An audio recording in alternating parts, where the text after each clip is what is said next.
4B for the M25 after a car caught fire. Queues from junction 3 at Heston, and there are delays of up to an hour to train services in Cornwall between Penzance and Liscard thanks to a tree that fell on the line earlier. You can stay up to date throughout the day by visiting our website gbnews.com. This is GB News, Britain's news channel. Lately, it's getting much better. The people getting more educated in terms of overall well-being of the skin health rather than temporary aesthetic treatments. Because most of the treatments in aesthetic, it doesn't change the texture of the skin. It just gives like volumetric result or remove the wrinkles temporarily. So what are the most popular treatments that people are after? According to a statistic report, first is anti-wrinkle, then dermal filler, then energy-based device. Yeah. But lately, biostimulators also became very popular. And what do you mean by biostimulators? Biostimulator, any substance that can change the texture of the skin, or like it will lead to postpone the aging process, or proliferate more collagen, increase the elasticity of the skin, such as polynucleotide or exosome, or different vitamins and minerals in the form of mesotherapy considered as a biostimulator. Turkey's a particularly popular destination because the costs are so much lower. There have also been a lot of horror stories about what can happen when things go wrong, even people dying from post-surgery complications. What would you advise people? Choose as a practitioner or surgeon very carefully and never prioritize price over quality. This is your face after all, your body after all. And mistakes can be reversible. It can be irreversible, and sometimes it's not like a booking restaurant or hotel. It's a sensitive matter that can affect their confidence and skin and body for life. So they need to choose very wisely. They need to search what kind of methodology that particular surgeon they perform the treatments. Are they using any safety tools? GB News, the People's Channel.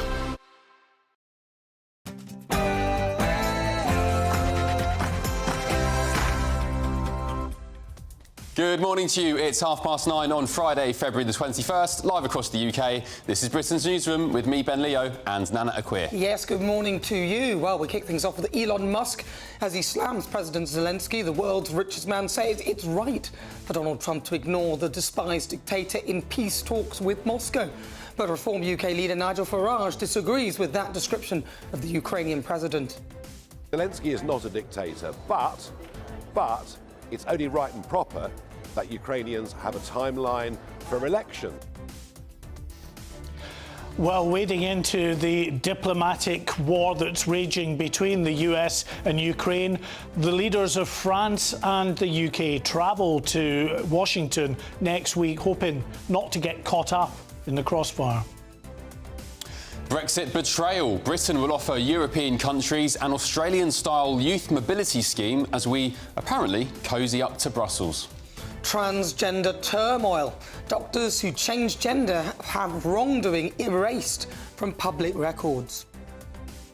And free childcare should be free. That's according to the government, who says parents shouldn't have to pay mandatory extra charges for things such as snacks, meals and nappies. Jaisley Beck verdict. A teenage soldier took her own life after feeling trapped by her manager, who bombarded her with 4,000 messages before her death.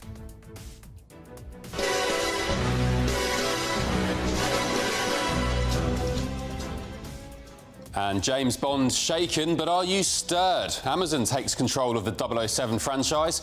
So what does it mean for the future of the British Secret Service agent?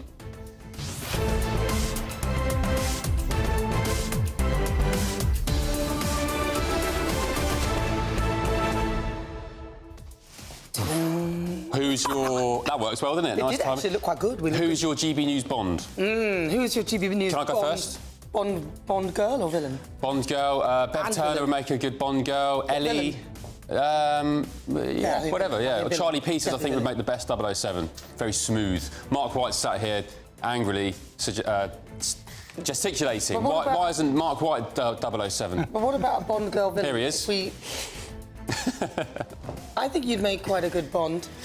Maybe. Charlie Peters, I think, is a bit smoother than me. I'm a bit rough around the edges. He's a bit sort of young-looking. I like them a little bit older-looking. I'll take it. Let us know what you think. GBNews.com/you'll say much more serious stuff to talk about as well. The Ukraine peace talks and what else? Childcare. Should childcare be free? You think that parents should, if you're going to have kids, you should stump up the cash. Well, don't rely on the state. That's how it is. If you're going to have children, there's no other country that would dish out benefits in the way we do. GBNews.com/you'll say. But first, let's get your latest news with Sophia Wensler.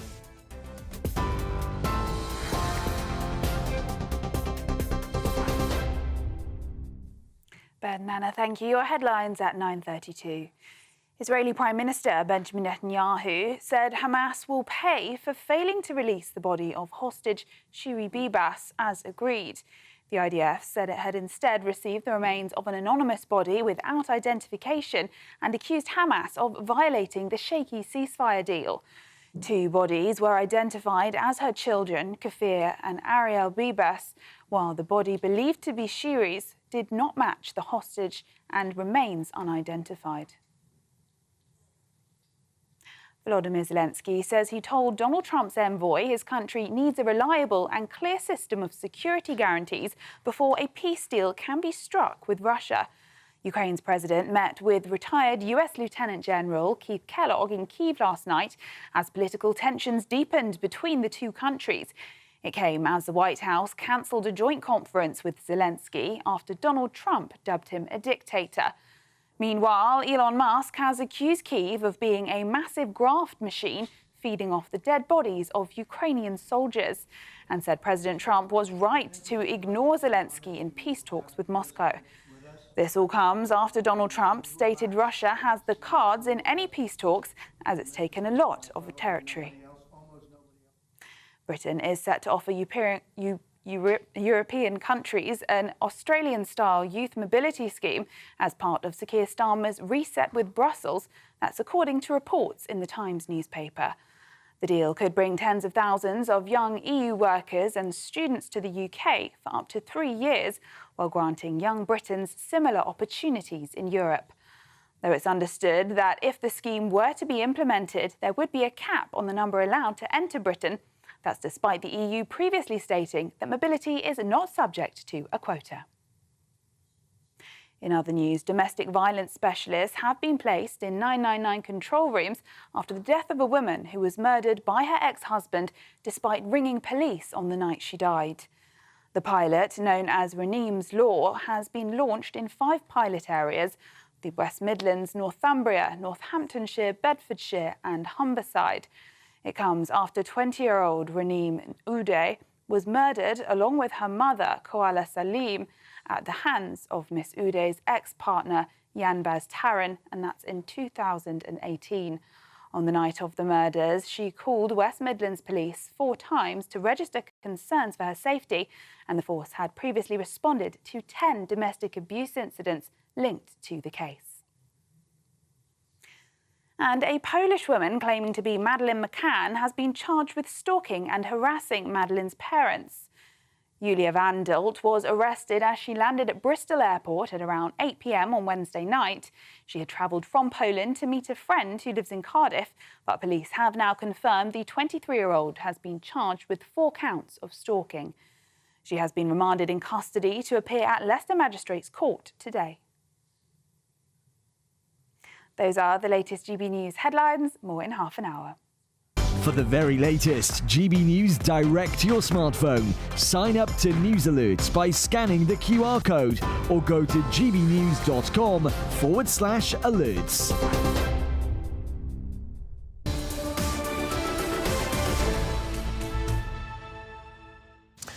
Good morning, 9:36, Britain's Newsroom on GB News with Ben and Nana. Lots of emails flying in about who your suggestion for James Bond would be. Sophia Wensler's just walking out the studio after doing the bulletins, but lots of you are saying she would make the perfect Bond girl. That's true. I think she appreciates that. I think she would do as well. She would, wouldn't she? Yeah. What about Bond villain? Are there any Bond villains? So Sam Francis definitely would make a good James Bond, I think. Lady of the House, you said Sam Francis for Bond. Yeah, and I agree. Ben, me, apparently, with his come-to-bed eyes. I mean, not sure my wife would agree with that. Yeah, Malcolm said Ben and Ellie for Bond girl. What about me? I can see Ellie coming out the sea. They said you'd make a great villain, Nana. Lots of people. Dawn as Miss Moneypenny. Yeah, that'll work. I still think Charlie Peters for Bond. No, he's very youthful looking, and that's nice. I mean, he looks older than me, I think, doesn't he, Charlie Peters? No, he doesn't. No? I'll take that. He's very boyish looking. Who is your favourite Bond? Oh, it's got to be Roger Moore. I like Pierce Brosnan. Pierce Brosnan's more my sort of era. GoldenEye, I think. GoldenEye and Skyfall, my favourite. Roger Moore was just so handsome and sexy. Well, the reason we're talking about this, and we'll get into detail... Who, Roger Moore sexy? Yeah. Yeah? Because he's, suave. He was very suave, he's very dapper, quite broad shoulders, very manly. So, yeah, I quite like him. I think he was the best one. I don't really go for Sean Connery. He was too beanpole-like and too thin, and it didn't work for me. You wouldn't like me, then?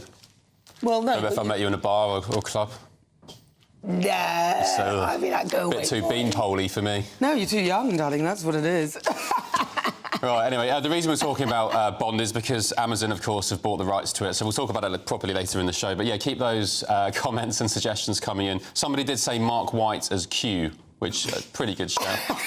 Jeez, Q, come on! You could do... Well, at least you've got a role. I've got 2 cats at home, so I think Blofeld would be quite good, just with a pussy on the lap, as it were.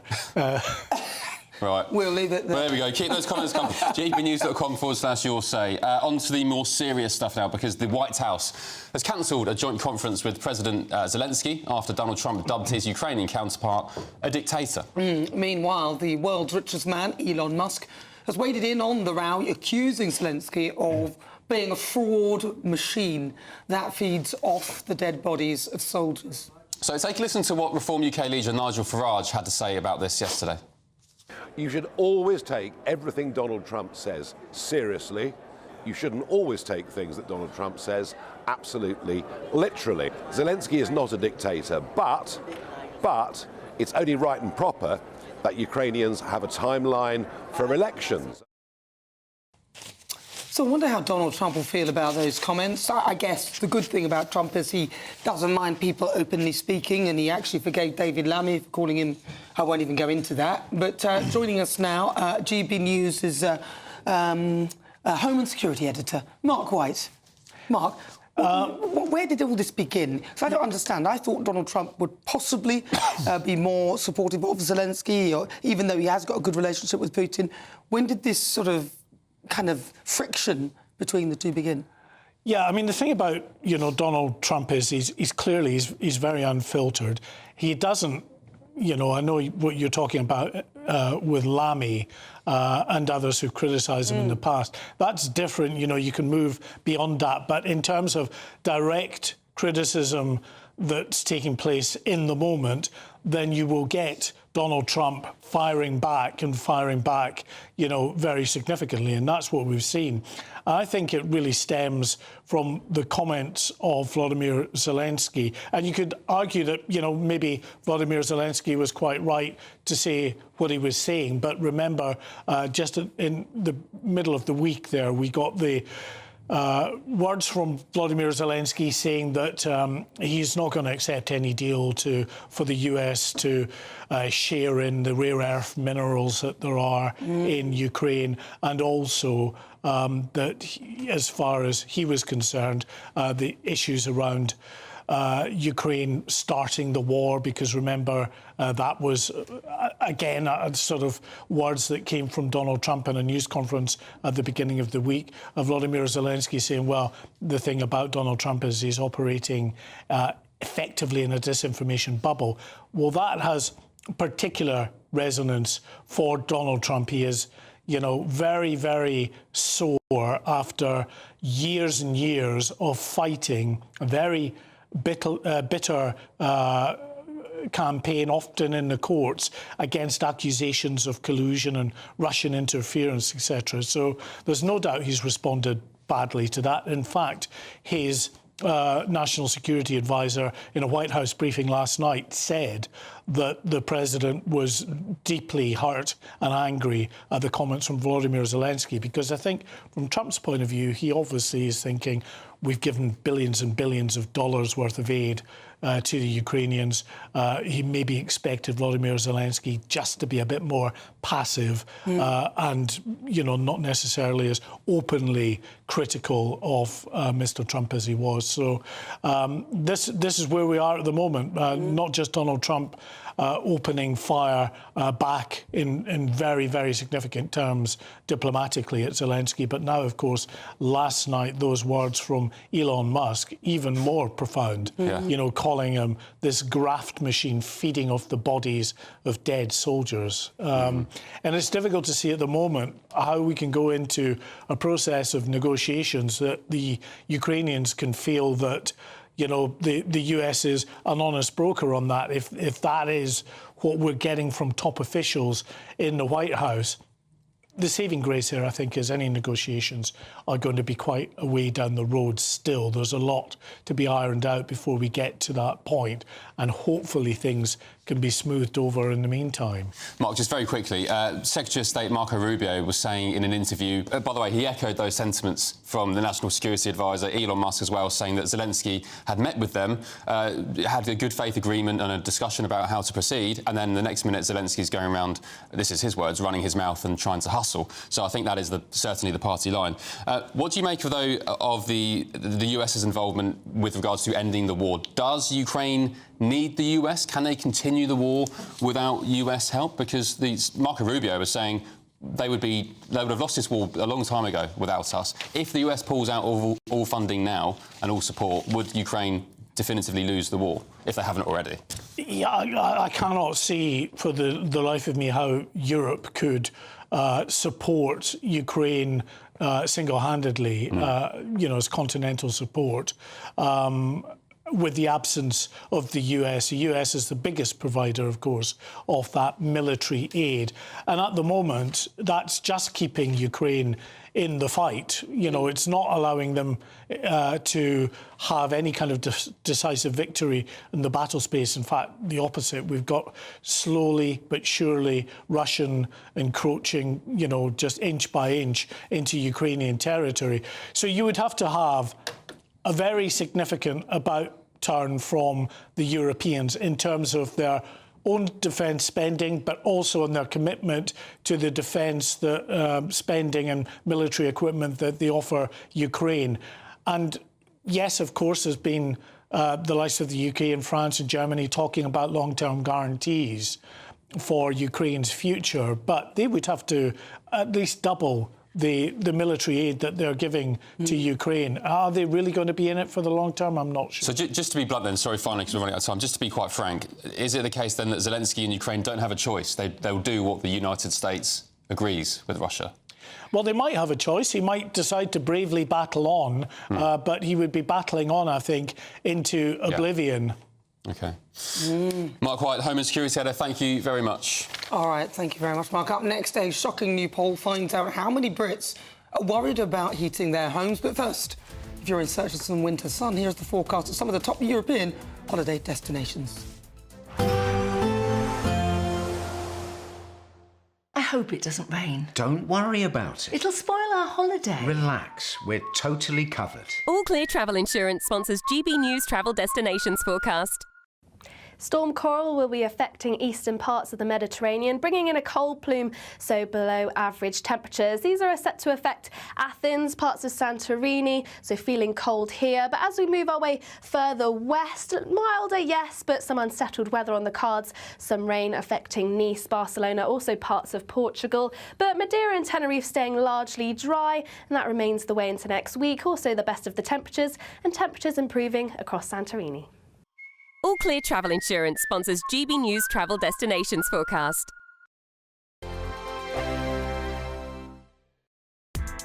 Join me, Nana Akwe, for an informative, interactive news programme with a difference. It's fun. No, he didn't say that, though. I'm so surprised. I think there's an element of truth to that. Join me from 3 p.m. every weekend, only on GB News, Britain's news channel. Sunday with Michael Portillo from 11, only on GB News. A new study has found that almost 8 in 10 of Gen Z Brits believe that the romantic poems of Shakespeare, Keats, Barrett Browning and the rest are outdated and irrelevant. Can we re-engage youngsters with such verse?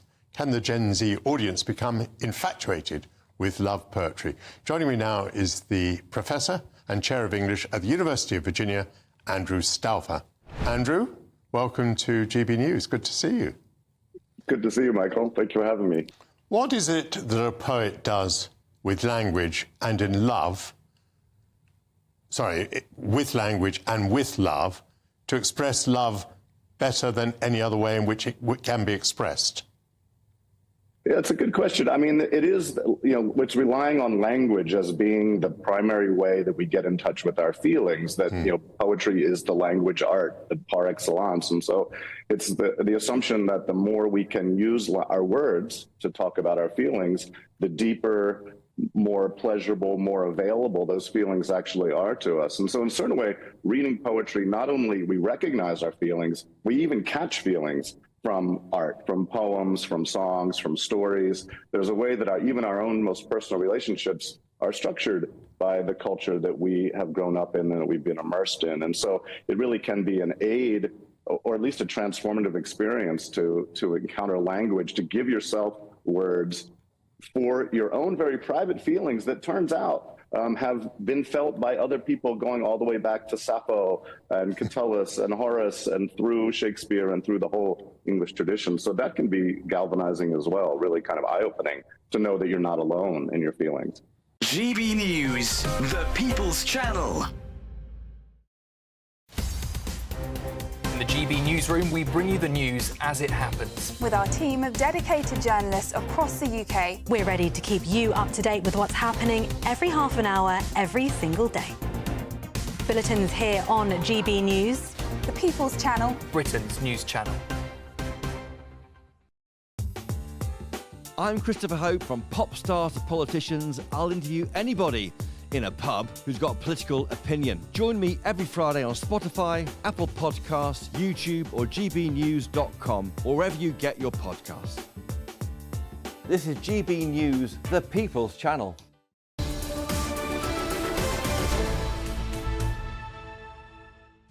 Welcome back. It's just about 10 to 10 on Britain's Newsroom, only on GB News. Now, new polling from the Lib Dems reveals that 2 in 3 Brits are worried about the cost of heating their homes. And more than 90% of people have made changes to how they heat their homes in an effort to cut the costs and save the pennies. All right, let's speak to our GB News viewer, William Pickup. William, thank you very much for joining us this morning. Good morning to you, William.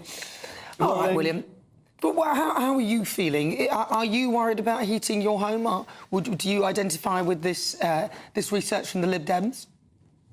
Yes, to some extent. I'm certainly one of the 68% who believe I've got energy fuels. There's no doubt about that. I mean, when we go back a couple of years to the Ukraine war and the fact we didn't have enough energy in the UK to supply and prices went through the roof, the cost was astronomical. I mean, I was paying up to, I've got, a reasonably nice house, and it was about 18 radiators, which I know is a lot, but it was costing me about £30 a day. That was unsustainable. It's come down to a more sensible figure now. But the thing that really annoys me above everything else, I feel totally and utterly lied to by the Labour government, who promised a £300 cut in energy bills, only to find that £300 has been taken off 10 million pensioners. And we've now had, on the 1st of April, 3 more energy price rises. Yeah. Yeah, indeed. And you've reminded me, William, of that time. I think Liz Truss had just won election, One Power, and business electricity was more than £1 a unit. Do you remember all the pubs absolutely furious, all the hospitality venues? So we have come some way. But as you said, where is that £300 that Ed Miliband has promised? He insists that it will come at the end of the term, the end of the 5-year Labour term. But did you feel like that he was suggesting during the campaign, the election campaign, that it would have come sooner than that? Oh, absolutely. And there was no suggestion we're going to have to face the potential of 3 more price rises every year for the next 4 years before we get 300 back from them. Yeah. I mean, that's not an energy price cut. That's a massive increase for everybody. William, what would you do if you were them? What would be your first port of call to potentially save this country money or help this country produce its own energy? What would be your first mission if you were in charge? We have to protect supply. That was the one thing that absolutely ruined the energy price system that we've got. We've got to frack, we've got to get more oil and petrol out of the ground, and we've also got to stop this utter obsession with the cult that is this green energy production. It may work at times, but you've got to bear in mind winter is when most people spend most of the heating costs on electricity and gas. And in winter, the fuel, the green fuel just doesn't work. We have very little wind. We have very low amounts of sun. So it's a fool's gold to believe that making everything green and doing away with gas in every house is the solution. That's got to stop. Would you abandon net zero? I would abandon net zero, but to some extent, I'd abandon it today, and slowly but surely, as it becomes affordable, we can find new energy sources, new energy supplies that can reduce the CO2 that we emit. But I saw the other day on one of these programs that there's only 3% of CO2 that's emitted across the world from humans. The rest of it comes naturally. Exactly. And in the UK, we only emit 1% of the world's CO2. Yeah, so we're lying, really, William, because we actually offset it in China, because when we let them build the coal fields. Thank you very much, William Pickup. Really good to talk to you. He's a GB News here. Those are his ears. Yeah, this is this thing that we only emit 1%. It's lies, because we allow China to do all of our production, so we don't have any. We don't have an industrial base in this country. Yeah, and even things like biomass, it's meant to be offshoots of forestry and so on, all the bits you can't use. We're importing logs and trees from Canada to fuel our biomass. Well, I mean, it's a complete scam. They get subsidies even though, and they're registered as green when they're not green at all. All right, still to come, find out how doctors who have changed gender have their previous wrongdoings erased from their record. Wes Streeting's spoken out about this morning. He's not very happy at all. Well, he can do something about it, so he should get on with it. This is Britain's Newsroom on GB News. Here's your weather.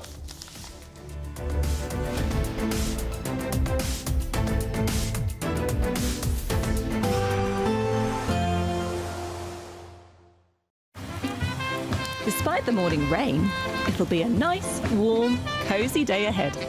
Boxed heat pumps, sponsors of weather on GB News. Hello there, good morning. This is your GB News weather update from the Met Office. It's going to be an unsettled end to the week with some wet and windy weather from the west, but very mild for the time of year. A wet start across western areas, Northern Ireland, parts of Scotland, some heavy outbreaks of rain and also some strong winds at times too, with some Met Office warnings in force. Largely dry to start across central areas and parts of the southeast, but here later we'll even see some outbreaks of rain and some very strong gusty winds, particularly through the Irish Channel, perhaps even seeing some gales in the far northwest. But temperatures, highs of around 14 to 15 Celsius, so very mild for the time of year and much milder than it's been of late.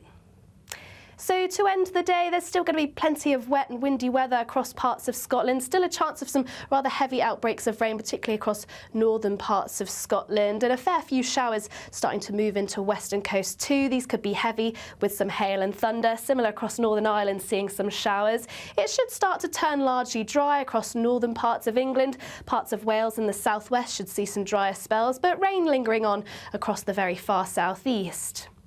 Now, where we see the drier weather, particularly across Wales, central parts of England, northern parts of England too, it will remain dry overnight, but turning quite misty and murky overnight too. And that rain still lingering across parts of the southeast, which leads us to a very damp morning to start the weekend. There's still plenty of blustery showers moving their way into northwest Scotland, but many a rather mild night on offer, particularly under cloudier skies. So a damp start across the southeast, but we'll eventually see any rain peter out as we head towards the afternoon. Plenty of blustery showers continuing across northwestern parts of Scotland, western parts of Northern Ireland. But elsewhere, once any mist and low cloud clears, that actually should lead to some sunshine by the afternoon. But we can't rule out a few showers, particularly across Wales, central areas and parts of the southwest. But once again, another mild day on offer, particularly in the sunshine. There will be a light breeze in the morning, leading to a warm front. Boxed heat pumps, sponsors of weather on GB News. The latest GB News travel. Good morning, I'm Russell Holding. In Aberdeenshire, the A96 is closed in both directions south of the A920 Old Meldrum turnoff between Huntley and Aberdeen after an accident causing queues. In Argyll and Bute, the A83 is partly blocked where a lorry's overturned between the Dunoon turnoff and Rest and Be Thankful. In County Down, the A21 is partly blocked by a fallen tree on Bangor Road at Newtonards. On the M6 in the West Midlands, 2 out of 4 lanes are closed southbound for emergency repairs between junctions 10 and 9 from the Alston Wolverhampton turn towards Birmingham, causing queues. In Powys, the A470 is blocked each way by an accident between Fenfack and Brecon, causing queues. The M48-7 bridge is closed each way between England and Wales because of strong winds, diversions via the M4 over the Prince of Wales Bridge. On the M5 in Somerset, there's a lane closed northbound for emergency repairs between junctions 23 and 22 from Bridgewater to Burnham-on-Sea. You can stay up to date throughout the day by visiting our website, gbnews.com. Want to be one of 2 lucky Great British giveaway winners? That's right, you could win one of 2 prize bundles, which includes a brand new iPhone 16, £500 in shopping vouchers to spend in your favourite store, and an incredible £10,000 in tax-free cash to spend however you like. What would you spend that cash on? For another chance to win, text cash to 63232.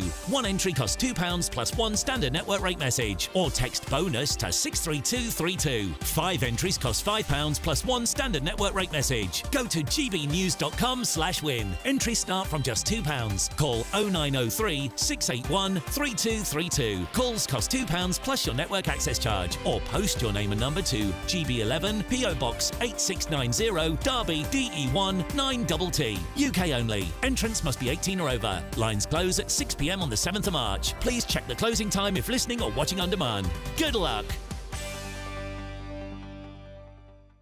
Good Afternoon Britain isn't just about us. The wonderful thing about this programme is it's about everyone watching. It's an interactive programme. Well, there absolutely is something to see here, and we're going to be talking about it more. Whether it's breaking royal news, Will, please bring us up to date. or indeed a particularly punchy speech in the House of Commons, Very, very curious. we bring it to you live, and then we bring you live reaction as well. That's Good Afternoon Britain, weekdays from midday. Only on GB News, the People's Channel, Britain's news channel. Join me, Camilla Tominey, for a frank and honest discussion with those in power that cuts through the spin and gets to the heart of the issues shaping our nation. You haven't confirmed that you want to stand as leader, but you haven't ruled it out either. This report basically says that he's not fit to stand trial. Is he indecisive? Incompetent? I deliver the dose of reality Westminster needs. That's the Camilla Tominey Show at 9:30 every Sunday on GB News, the People's Channel, Britain's news channel.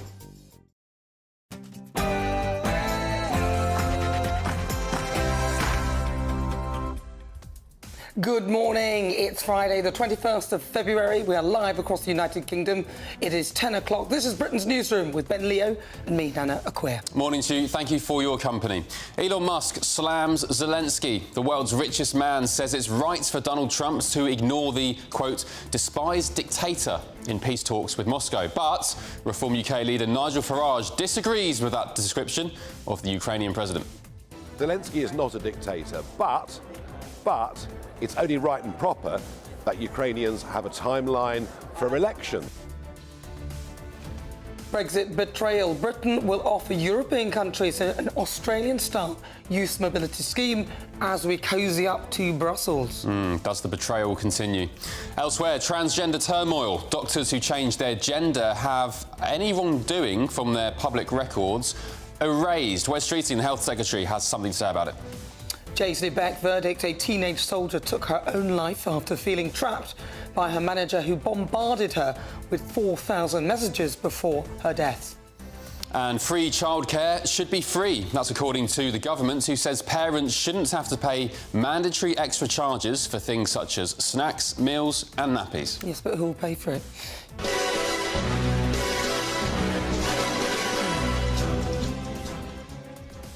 James Bond shake-up. Amazon takes creative control of the 007 franchise. What does it mean for the future of the British Secret Service agent?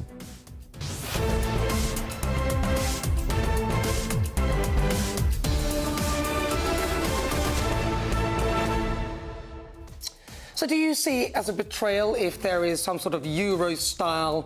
I remember when I was younger, it was called interrailing. You go across Europe as a young person. Do you think that's a betrayal of Brexit? I personally don't.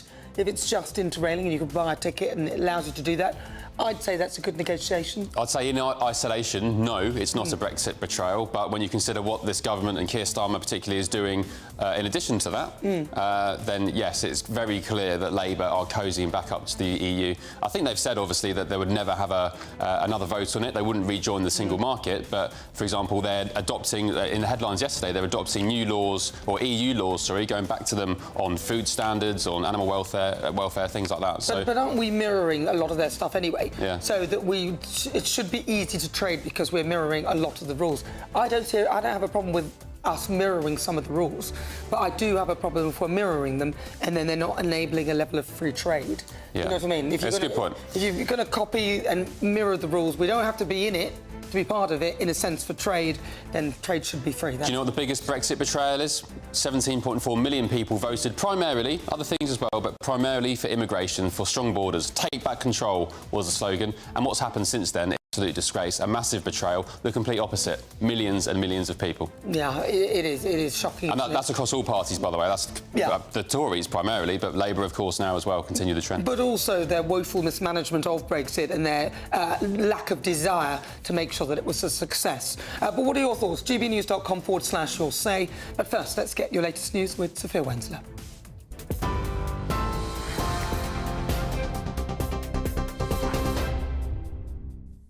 Ben, Nana, thank you. It's just gone 10 o'clock. These are your headlines. Hamas has said the remains of Israeli hostage Shiri Bibas appear to have been mixed with other human remains in what it claims was an Israeli airstrike. It comes as Israeli Prime Minister Benjamin Netanyahu said Hamas will pay for failing to release Shiri's body as agreed. The IDF said it had instead received the remains of an anonymous body without identification and accused Hamas of violating the shaky ceasefire. 2 bodies were identified as her children, Kafir and Ariel Bibas, while the body believed to be Shiri's did not match any hostage and remains unidentified. Meanwhile, Israeli journalist Amir Oren told GB News there are 2 reasons why this might have happened. You have 2 possible hypotheses. One is that the chaos in Gaza is such that the minor organization or actually crime family who originally abducted the Bibas family and then had to give them over to Hamas misplaced the body, or perhaps Hamas later misplaced the body. The other possibility is that Shiri Bibas was abused, molested, or worse. Volodymyr Zelensky says he told Donald Trump's Ukraine envoy his country needs a reliable and clear system of security guarantees before a peace deal can be struck with Russia. Ukraine's president met with retired US Lieutenant General Keith Kellogg in Kyiv last night as political tensions deepened between the 2 countries. It came as the White House cancelled a joint conference with Zelensky after Donald Trump dubbed his Ukrainian counterpart a dictator. Meanwhile, Elon Musk has accused Kyiv of being a massive graft machine feeding off the dead bodies of Ukrainian soldiers and said President Trump was right to ignore President Zelensky in peace talks with Moscow. This all comes after Donald Trump stated Russia has the cards in any peace talks as it's taken a lot of territory. Meanwhile, French President Emmanuel Macron has said Trump cannot be weak against Putin. This comes ahead of French leaders' visit to Washington next week, where Macron says it is his role to convince Trump that their interests are the same. The intervention puts Keir Starmer under pressure to take tough lines during his own trip to Washington. In other news, Britain is set to offer European countries an Australian-style youth mobility scheme as part of Sir Keir Starmer's reset with Brussels. That's according to reports in the Times newspaper. The deal could bring tens of thousands of young EU workers and students to the UK for up to 3 years, while granting young Britons similar opportunities in Europe. though it's understood that if the scheme were to be implemented, there would be a cap on the number allowed to enter Britain. That's despite the EU previously stating that mobility is not subject to a quota. Domestic violence specialists have been placed in 999 control rooms after the death of a woman who was murdered by her ex-husband despite ringing police on the night she died. The pilot, known as Raneem's Law, has been launched in 5 pilot areas: the West Midlands, Northumbria, Northamptonshire, Bedfordshire and Humberside. It comes after 22-year-old Raneem Uday was murdered, along with her mother, Koala Salim, at the hands of Miss Uday's ex-partner, Yambaz Tarin, in 2018. On the night of the murders, she called West Midlands Police 4 times to register concerns for her safety, and the force had previously responded to 10 domestic abuse incidents linked to the case. Now, a Polish woman claiming to be Madeleine McCann has been charged with stalking and harassing Madeleine's parents. Julia Vandelt was arrested as she landed at Bristol Airport at around 8 p.m. on Wednesday night. She had travelled from Poland to meet with a friend who lives in Cardiff, but Leicester police have now confirmed the 23-year-old has been charged with 4 counts of stalking. She has been remanded in custody and is set to appear at Leicester Magistrates Court today. And the Pope had a good night and ate breakfast, that's according to the Vatican. It comes after it was confirmed he will not take part in this weekend's Holy Year events. The pontiff has been diagnosed with pneumonia in both lungs as his health continues to present a complex picture. Francis has been Pope since 2013 and has suffered from influenza and other health problems several times over the past 2 years. Those are the latest GB News headlines. Now it's back to Ben and Nana. For the very latest GB News direct to your smartphone, sign up to News Alerts by scanning the QR code or go to gbnews.com/alerts.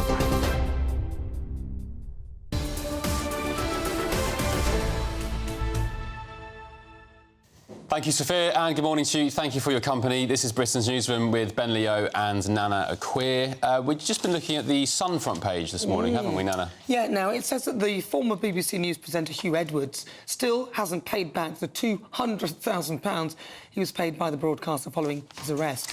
But he doesn't have to pay it back, does he? Like, there's no law. Why did they pay? I actually put the onus on them. They shouldn't have paid him it. Why were they still paying him? Yeah, true. I think the general consensus is if you're suspended for something which could be gross misconduct, you don't get paid. There's the Sun front page on your screen now. If you're listening on radio, the headline reads, "Cough up, Hugh." Hugh Edwards is there. It's a picture exclusive, according to the Sun. He, as in Hugh Edwards, is puffing on a vape in a train station in Wales somewhere, I think.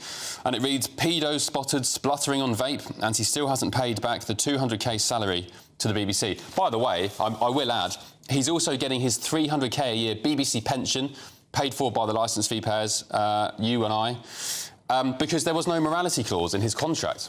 I just don't understand it, because... So he's getting 500k a year, £500,000 a year, after all he's done. They should have stopped paying him, really, immediately, because he was suspended pretty much for gross misconduct. You're suspended pending investigation, and then if you're found guilty, then that's the end of it. So here, he was still being paid by the BBC, and I think it almost feels like an exercise in trying to remove the responsibility of the BBC for the fact that they paid his salary. Maybe there are legal reasons why they had to pay him, I don't know, but it just seems a bit odd. Yeah. Of course, he'll only get that 200k salary for the time before he was eventually sacked after being in court. But the big thing for me is that pension, 300k a year pension. Why wasn't there a clause, as there is in everywhere, every man and his dog has this clause, about morality? If it turns out you're an absolute wrong-un, or in the case of Hugh Edwards, a disgusting paedophile, then you lose all right to your pension. But there we go, Hugh Edwards spotted or pictured puffing on a vape, all while getting 300k a year for doing nothing, sitting on his backside. Unbelievable, isn't it? And we're paying paid for by you. Yeah, we're paying for these people. Yeah, yeah. And me. There we go. Any emails? Yeah, we got a few. OK, so this one on the right bond. Mary, she says, "Good morning, guys. Right bond should be Patrick. Ellie, Nana and Emily could be the girls. And Ben, good one for you, the barman." Oh, very good. Thanks for that. I agree. Shaking the old cocktail. Yeah, that'll suit you, Ben. You got any? Yeah, probably. Let's have a look. Oh, John, you've said on Hugh Edwards, I'll no longer pay for my TV licence, just off the back of that Hugh Edwards situation. Although that is illegal, you know that you can go to prison for that one, so I wouldn't advise that you're doing that, to be honest. But Anita says, good morning, Nana and Ben. There will never be enough, we're talking about Ukraine, there will never be enough money for Ukraine to win this war. And I think Trump is right to call for peace talks. Shall I read this one on heating homes? John says, heating our homes, I think we are in more of a cost of living crisis now than a couple of years ago under the Tories, who helped people with the cost of living payments. This April, my council tax will be going up by about £170. My water will be going up over 200. TV licences going up. Energy prices are going up by 100 in April. And then again, towards the end of the year, when we're heading into another winter food prices are going up and up and Just up. beggars belief, doesn't it? Council tax, that's another good one. Places like Bradford, I went there the other week, 15% they've been approved by the government for a council tax hike. Nottingham wanted the same. I think, where was I the other week? Lots of places up north especially where the councils have gone bankrupt. They've absolutely blown the money on stupid vanity projects, and then they go to the government and Keir Starmer and say, please can we have a council tax increase? Off the back of, again, Keir Starmer during the election saying council tax will not go up under my watch. Well, do you know what, actually? I was listening this morning, and the surplus that we normally receive in every year, this is the biggest surplus the government have ever received. It's about 50 billion. It's the highest since record began. It's not unusual for the budget surplus to be higher, because obviously accounting, but this has been the biggest one since records began, 50 billion. All right, there we go. I think there's hope at the end of the tunnel. It may take a few years, but I'm positive about the future. Anyway, we move on to the big story of the day. The White House has cancelled a joint conference with President Zelensky. That was after Donald Trump, the United States president, dubbed his Ukrainian counterpart a dictator. Meanwhile, the world's richest man, Elon Musk, has waded in on the row, accusing Zelensky of, and this is in speech marks, being a fraud machine that feeds off the dead bodies of soldiers. Take a listen to what Reform UK leader Nigel Farage had to say about that yesterday. You should always take everything Donald Trump says seriously. You shouldn't always take things that Donald Trump says absolutely literally. Zelensky is not a dictator, but it's only right and proper that Ukrainians have a timeline for elections. Well, joining us now is Conservative MP for Rayleigh and Wickford and Shadow Defence Minister Mark Francois. Mark, thank you very much for joining us this morning. Look, is this actually, even though Donald Trump's comments, and I don't think Zelensky is a dictator, but do you think, in a way, the fact that it has sort of woken everybody up to start speaking and talking, do you think in some way those comments were good, even though I think they were wrong? Good morning. No, I think the comments were not good, and I think they were wrong. Look, Monday is the third anniversary of the full Russian invasion of Ukraine, because they originally invaded in 2014, and then they did it again full on in 2022. Zelensky is not a dictator.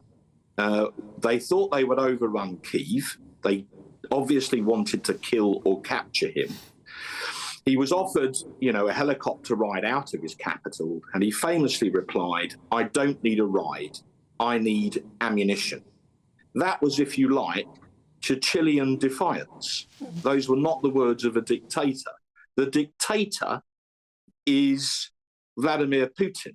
And I disagree with Nigel about elections. Churchill didn't have an election during the Second World War. We were at war. No one seemed to criticise him for that. They had an election in Russia, but it was rigged. If you voted the wrong way, you could be yanked off to Siberia. So the dictator here is the ex-KGB colonel, Vladimir Putin, and we shouldn't do anything at all which gives Putin any comfort, including calling for elections in Ukraine while they are still under cruise missile attack every day. That's not possible, is it, practically? So, Mark, where do you see this conflict, or how do you see this conflict ending, if not with an American-led peace deal with Russia? How do you see it ending? Well, I think we would all like the war to end. We would like the murder of Ukrainian civilians by cruise missiles fired by Russia to end. That there is no moral equivalence between Zelensky and Putin. Zelensky is a president trying to defend his country. Putin is a barbarian trying to invade So how do you see it ending? Well, there should be negotiations, but clearly the Ukrainians must be in the room. You can't have a negotiation about the future of Ukraine if the Ukrainians aren't there. It makes no sense. And even if you did get a deal above their head, how could that deal possibly endure? After everything the Ukrainians have been through, after Putin has sanctioned the use of highly accurate cruise missiles to blow up children's hospitals, this is what we're talking about. How on earth can you negotiate the future of that country without having Zelensky in the room? Zelensky is not a dictator, he's a hero. And it's about time we started making a distinction between hero Zelensky and KGB murderer Vladimir Putin. Other than that, though, I have no firm view on the matter. But it seems, look, very briefly, Keir Starmer's offering to host the Ukrainian summit. Presumably you support that. But in a matter of days, apparently Putin is about to declare victory. Well, we cannot allow Putin any kind of settlement that would allow Putin to declare victory. Why?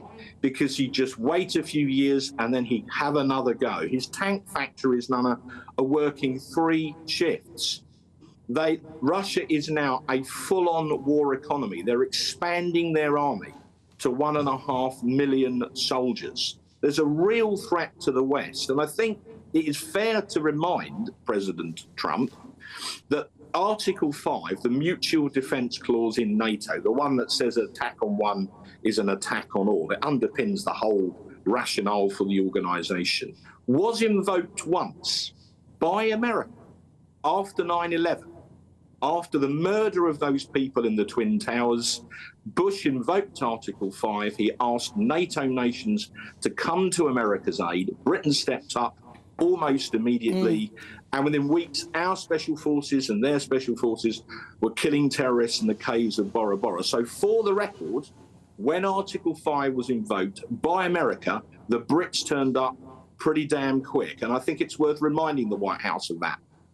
Also, perhaps remind them about the Budapest Memorandum that even Russia signed to protect Ukraine. Yeah, absolutely. And so if you're Zelensky, bearing in mind his country was given these solemn guarantees, including by Russia, you know, being human, you're not going to take Vladimir Putin's word, and we shouldn't. So we need to be very clear-eyed about what we're dealing with here. We're dealing with a brutal dictator. He murdered Navalny. If you oppose him in Russia, you fall out of a 5th-floor window.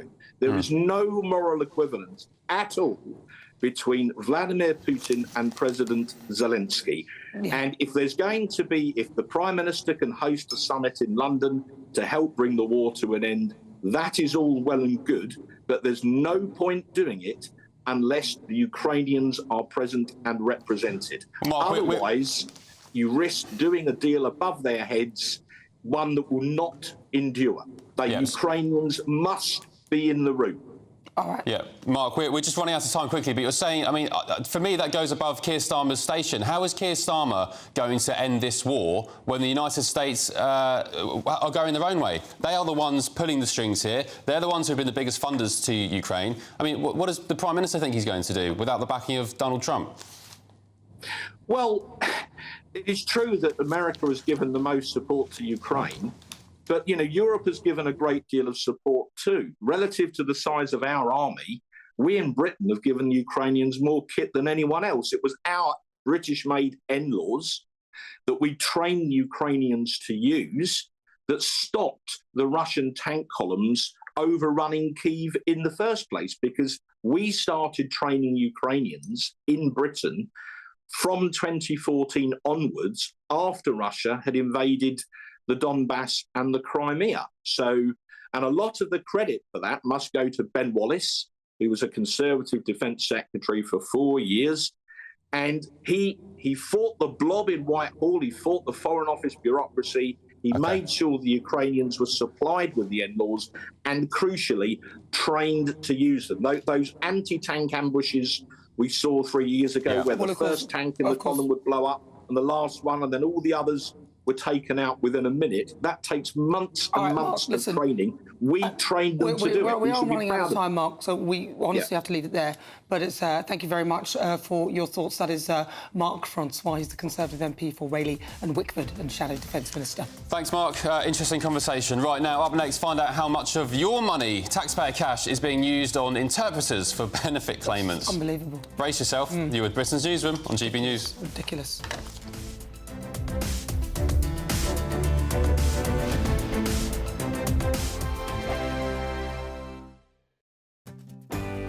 I'm Stephen Dixon, and thanks for joining us on GB News, Britain's news channel.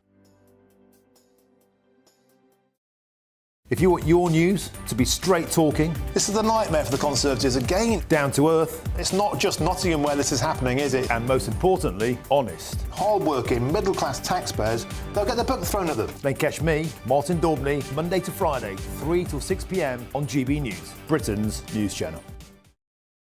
This is GB News, Britain's news channel. Now, a new study has called calorie-labelled menus in restaurants a cause for concern for those who suffer from eating disorders. It has indeed. The review found that people with restrictive eating disorders modified their behaviour when presented with the labelled menus and opted for lower-calorie dishes. Well, joining us now is content creator Adelaide Saywell. Adelaide, thank you so much for joining us this morning. Now, I know that you yourself have struggled with eating disorders over the years, and that is what's led you to kind of advocate using your online platform to try and help other people who might be struggling. Do you want to just talk to us a little bit about your story first of all? Yeah, so I've had an eating disorder since I was younger, and it's kind of flip-flopped between anorexia, bulimia and binge eating disorder. And it was in 2020 that I was officially diagnosed with anorexia, and I started my recovery on the 1st of May of that year. Recovery was really, really difficult. It took me, I'd say, at least a year or two before I really went into recovery for the right reasons. I was kind of in like a quasi-recovery where you're like 1 foot in, 1 foot out. And because it was during 2020, it was obviously during COVID, so I didn't have as much support as I could have had, and I had to have therapy, but I had to have it like over Zoom, so they wasn't able to really like talk me through and see me and things like that, which made it really difficult, and not allowed visitors. So it was quite isolating and lonely, which made it even more difficult, and things ended up getting a little bit worse before they started to get better. GB News, the People's Channel. Headliners on GB News 11 p.m. every night. It's got 3 top comedians going through the next day's newspapers so you don't have to read them, which is great. That's a good point. He's lying. I mean, maybe he's not lying. That's Headliners every night from 11 p.m. and 5 a.m. as well on GB News, Britain's news channel. I'm Emily Carver. This is GB News, Britain's news channel.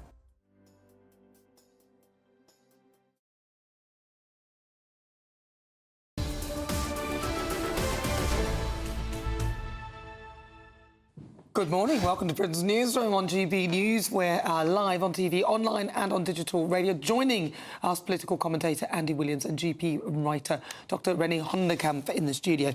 Right, there's so much to get through. I'm not sure where to start. I'm going to start with the benefits hotline, which spends... How much did you think they spent on translators for rare languages? Either of you? Any guesses? Well, having read the story, I think it's about 8 million. Well, at home, did you get it at home? 8 million a year. 8 million a year. Andy, what do you 8 million a year. So let's just put this in context first, and do hear me out on this. It's 0.0002% of the DWP budget annually. So what? You sound like Bill Rammell, who said the same thing about Chagos, saying it's 90 million a year or something. Well, no, hang on, we're talking about 18 billion there. Just because it's a little bit. No. So you're saying just because it's a little bit comparably, you think that that's OK, then? No, so I think that in the scheme of things, it's not very much money. Firstly, so let's just put it. No, let's just put it in the scheme of government spending. What about in the scheme of the real world? In the scheme of the real world, it's a lot of money. Of course it's a lot of money, and it's much, and it's hundreds and hundreds and thousands of people's tax every year. So it is a lot of money. I think, and we were talking about a similar story about translation services in the NHS last weekend. I think that people should, if they come to this country, be able to speak a functional level of English as a base level so that they can interact with the state, so that they can access services properly, and everybody should be able to speak a base level of English. What they speak in their own home, in my view, is entirely up to them. Right. But they should be able to access these services. Having said that... Having said, and there is a you were going so well. there is a caveat, which is that when it comes to things like benefits, or last week when we were talking about the NHS, medical conditions, these can be complex things that people don't necessarily inherently or easily understand. And I do think we need to have services available so that people can interact with the state on complex issues. In a meaningful way. So I don't think it's as straightforward as just saying, well, there's 8 million we can get rid of. Well, I'm going to make the assumption that the people who need translators probably aren't British citizens. Many of them, I'd say a large portion of them, simply because they haven't grasped the language, so they probably haven't been here that long. Oh, no. That's what I'm saying. So I'm thinking that if you are not a British citizen, I don't know whether you should be entitled to this level of service anyway. Well, the benefits as well. There I are so many points here. So firstly, to answer your question, Nana, I see plenty of women that have been, it's always women, that have been in this country for 20 years, quite often from Bangladesh, Turkey, who do not speak a word of English because it suits their hierarchy around them in their family for them not to speak English, because you keep women isolated if they can't interact with society. That's number one. And I've always questioned, if you've been here for 20 years, you don't speak English, why are you getting unemployment benefit? What job could you feasibly do? Exactly. Secondly, to your point about it's a tiny little amount, this is the argument that the left use all of the time. But do you know what? All of these tiny little amounts of 8 million, 10 million add up to a massive amount all of the time. This is my money. I earn money, pay tax, it's my money. I totally accept that, Renee, but it is worth putting it in context. I think that is important. But in context of what? Because to me, if you put 8 million, and somebody says there's 8 million, in this context, I think 8 million's a lot of money. If you're trying to place it in a context where there's a bigger budget, then I would say it's still a lot of money, but it's not as big as the other amounts. But 8 million is a lot of money, and I think we lose track. And the other thing is, everybody's got one of these now, and translation is free. If you want to go to see a benefit officer, talk about your benefits, don't speak English, bring your phone that you will almost certainly have and use a free translation service to translate for yourself. Exactly. Yeah, and basically what this setup is, this is us welcoming foreigners into the country who don't speak English, and at the same time we're saying, oh, by the way, come and claim millions in benefit as well. What are they contributing to society? Yeah. They're not integrating because they can't speak English. They're not getting involved with society and their communities, I guess, unless it's people of their own background and language, and at the same time not working. But also, I did see some stats yesterday from DWP that showed that in the last 5 years, so just before COVID until now, the number of people claiming benefits who are out of work, who have no requirement to even look for work, has more than quadrupled, and that is shocking. OK, so you're kind of agreeing with us now. All right, Renee, trans doctor given clean record. So if you decide to be trans, then we can wash away what you did before. Right, so this is the GMC. Now, let's remember that the GMC is supposed to be an organisation to support doctors and patients and protect patients.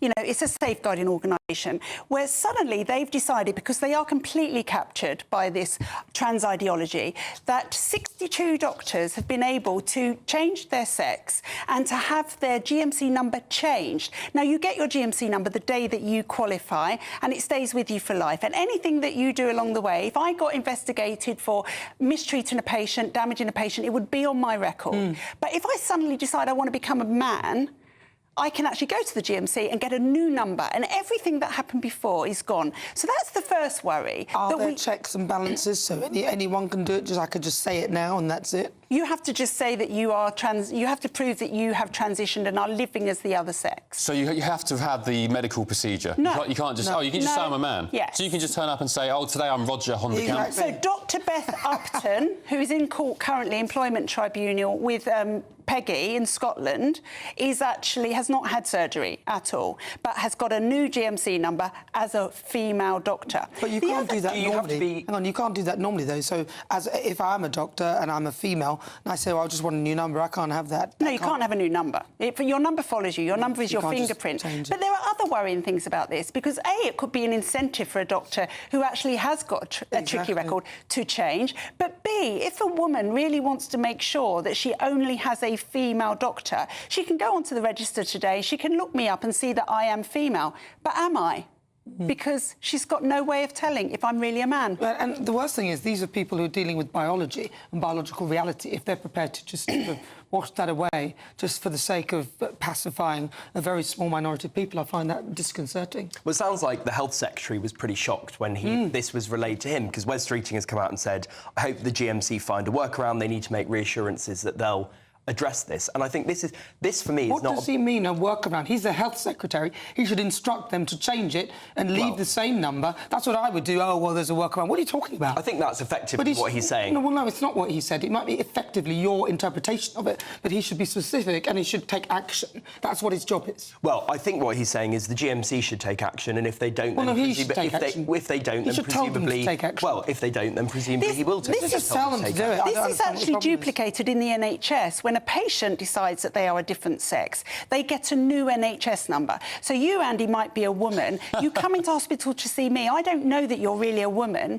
and you've actually got ovarian cancer, but I don't know that because your NHS number has wiped any trace of you being a woman. It's dangerous. What's the point of it? I don't understand what the point... What's the point? I don't get it. OK, so I transitioned to a man, and now I've got a new number.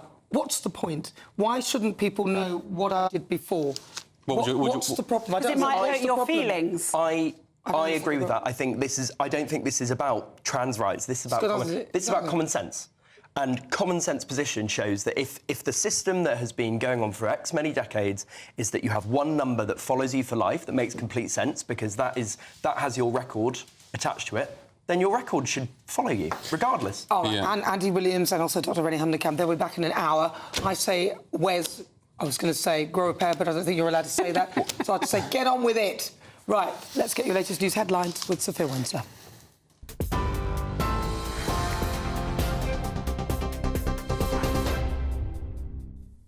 Ben and Anna, thank you. Your headlines at 10:33. Volodymyr Zelensky says he told Donald Trump's envoy his country needs a reliable and clear system of security guarantees before a peace deal can be struck with Russia. Ukraine's president met with retired US Lieutenant General Keith Kellogg in Kyiv last night as political tensions deepened between the two countries.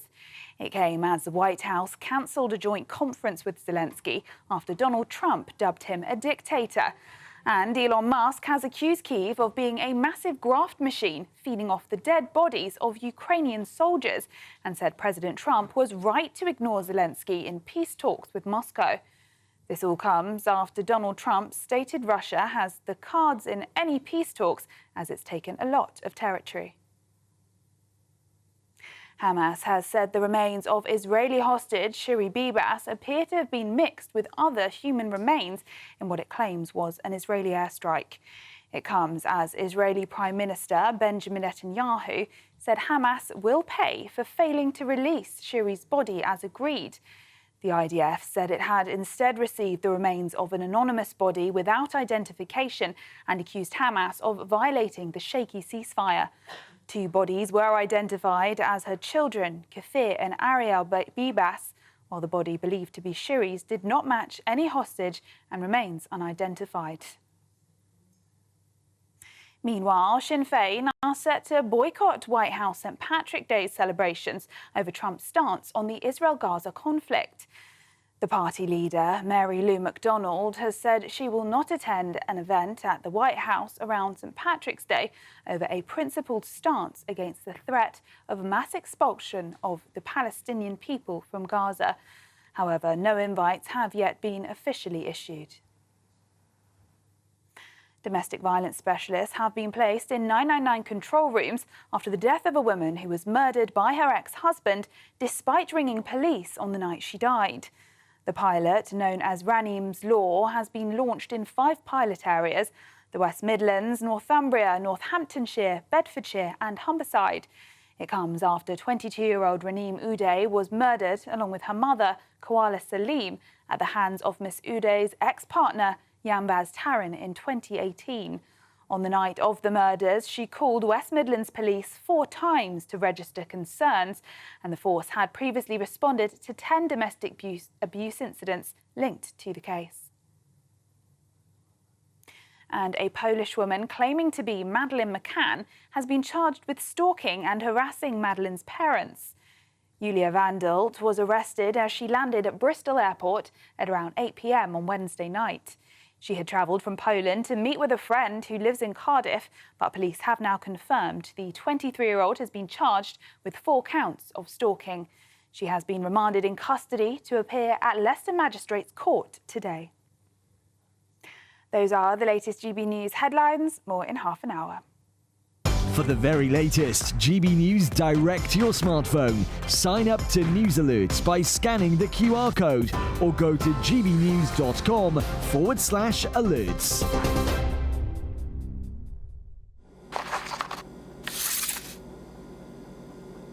Crash Law 24 sponsors the GB News Finance Report. And here's a quick snapshot of today's markets. The pound will buy you $1.2645 and €1.2080. The price of gold is £2,316 and 56 pence per ounce. And the FTSE 100's at 8,672 points. Crash Law 24 sponsors the GB News Finance Report. Oh, hello, welcome back. Up next, and this is a talker. Yes. This will get you going. Spain's ex-football boss, Luis Rubiales, or Louis, is fined $9 grand for that infamous kiss on the female footballer Jenny Hermoso without her consent. Do you remember the Spain ladies won that big, I think it was the Euros? The football boss, Luis Jimenez, grabbed her, as most blokes do on a Sunday league or even the Premier League, you know, in all aspects of sports and football, and gave her a big smacker to celebrate. Anyway, she sued him. He basically lost his job and destroyed his life, and he's been fined £9,000 for it. Is that fair? Is that a fair punishment? gbnews.com/your say. We'll debate that next. This is Britain's Newsroom on GB News.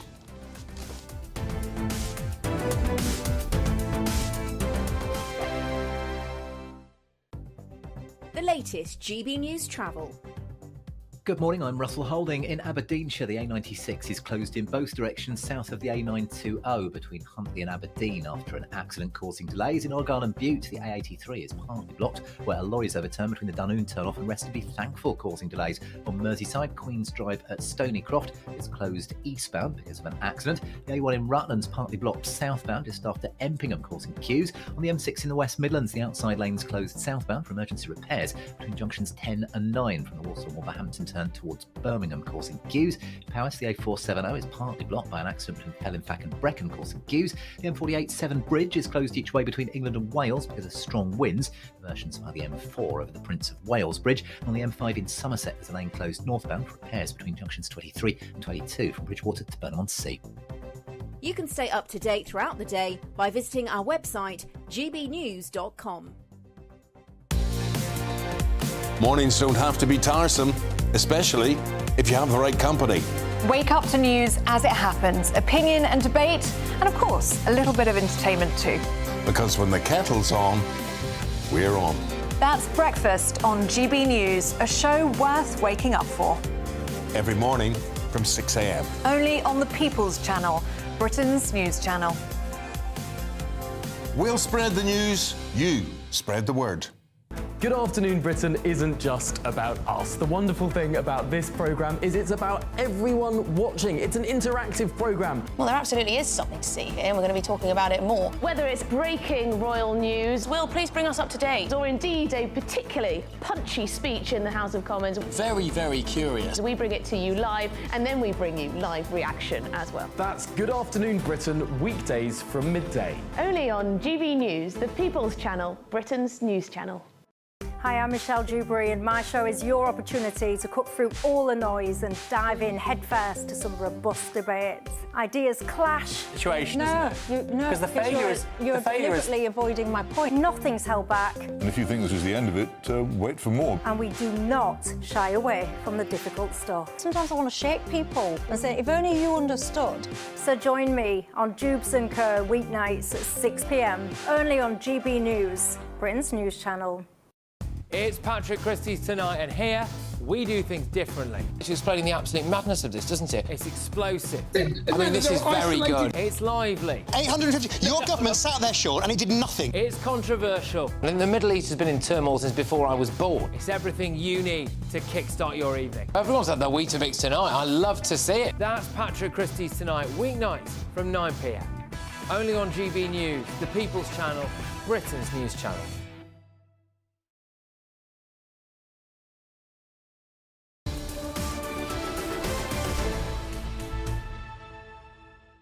Welcome back, 10:41. Ben and Nana with you on Britain's Newsroom on GB News. Now, this was a moment that shocked many, but some didn't really see anything wrong with it. Former Spanish football chief Luis Rubiales has been found guilty of sexual assault for kissing player Jenny Hermoso without her consent. Yes, Spain's High Court has ordered Rubiales to pay a fine of more than €10,000. There it is on screen, the smacker celebrating, I think it was the Euros win for the women's team. I argue that he just did it in celebration. You see that kind of thing up and down the country every week in football matches, you know, men grabbing each other. Gary Neville's did it infamously in front of the cop. Well, look, he didn't put his hands either side of her head and force her. No, I think he just put his arms over her, didn't he, in that image there. Now, prosecutors are appealing the ruling as they demand a prison sentence. Really? So this morning we're asking, is a fine a sufficient punishment? He also had to pay €3,000 in compensation to Jenny Hermoso as well. And he's just had his life destroyed, by the way. Trial by media, first of all. Anyway, we're joined by media commentator Paula London and the feminist activist and writer Jean Hatchett. Good morning to you both. Paula, what's your take on this? Was he unfairly treated, or was a fine deserving of the crime? He's been treated terribly, and let's not forget, he's only 47. The retirement age is 66 in Spain, and he was earning a lot of money. So arguably, this kiss is the most expensive kiss in history, and all he wanted to do was celebrate. We have to remember, even myself, if I meet someone, I sometimes kiss them on the cheek. It's very normal in Spain to kiss someone on the cheek. So what's going to happen if someone moves now? Is it going to be sexual assault? He's been fined €10,000. He also has a restraining order, so he can't go near the lady. She was laughing about it afterwards, and I just feel like she's ruined this man's life. What he did was incorrect, but an apology would have been suffice. Do you think... Oh, no, but look, he's got the hands behind the head now, holding her almost in an embrace. Jean, do you think that perhaps this was fair, or should it have gone further? Should he be in prison? I'm interested in some of the minimisation that's going on here, because if it was deemed sexual assault, then it was sexual assault. So calling it a smacker is just minimising what that is. That's your opinion. Yeah, but there's a line. It was drawn by the court that this is sexual assault. She said, don't cross it. Now, what happens here is, and what I've had, for the last 24 hours, is men uncomfortable with that line being drawn. And that's because men will be either one side of the line or the other side of the line. So men are now having to question their own behaviour and whether they've always obtained consent. Now, you're talking about the money that's been paid. What does that make her? She was the captain at the pinnacle of her career, and he bought her. Yesterday, he bought her in court. The law made her a prostitute. Her kiss was available for a cost. So, no, Should she not have been... Are you saying that she shouldn't have been given any compensation at all? Yes, I think, I think the compensation would be a custodial sentence for him. I think the money is neither here nor there. But if the money comes without custodial sentence, then what it's saying is, if a man crosses that line of sexual assault, it can be done at a price. And he's a very wealthy man, so this price is nothing. Hang on a minute. Hang on. You don't determine how much someone should pay a fine based on how wealthy they are. You determine it on the severity of the so-called crime. Do you genuinely, seriously believe that he should be in prison for kissing somebody inappropriately? I would accept that, obviously the cameras are rolling. He didn't think he was doing anything wrong, because he wouldn't have done that if he did. But do you genuinely think for that he should be in prison? Because if that's the case, then who doesn't go to prison? What did he take from her? He didn't just take a kiss, he took the moment of her life. He took her self-respect and he humiliated her. You're really getting carried away, please. You're interrupting me, so, Yeah, I know. Okay, but you've got the easy job here because you're I don't have an easy job. I talk the truth. I speak for millions of people, actually. Okay, well, you can also let me speak. So when one man commits sexual assault, a lot of men benefit because they see that woman as something that they are also able to access. They are able to access a woman like that in that way, and that, you know, there's minimal punishment for that. So there are degrees. No, hold on. Minimal punishment. He's lost his livelihood, yeah? So he can't work again, really. It's out there in the public arena. He's obviously, people think he's awful. People like you think he should be in prison. He has lost his revenue income stream. However, Jenny, hopefully, will be able to carry on with everything. Oh, she'll make a fortune with LGBT charities and they want to pay her to endorse stuff. She'll be making a mint out of this. Jean, can I ask you a question, if you don't mind? Have you ever played sports? I play a number of sports. Why? Well, because your description, and indeed the court's description, which I disagree with, that this was some severe sexual assault. First of all, I think that does a disservice to people, men and women, who have been properly sexually assaulted. Secondly, if you have played sport, you'd know that these ladies won a World Cup. You'd know that up and down the country, week in, week out, even in the Premier League to Sunday League, footballers, they get excited, they're competitive, it's in the moment. This guy isn't a sexual deviant. He was celebrating a sporting achievement. OK, you can argue he made a mistake, but do you think it's right that his whole life was destroyed and we have people like you, with respect for coming on to fight the debate, and I appreciate it, but calling him some sort of sexual deviant? Why would, if he was a sexual deviant, why would he do that on camera in front of millions of people? Exactly. He is a sexual deviant. He grabbed his crotch in front of the Queen. Can you let Jenny finish? Sorry. Let me speak, please.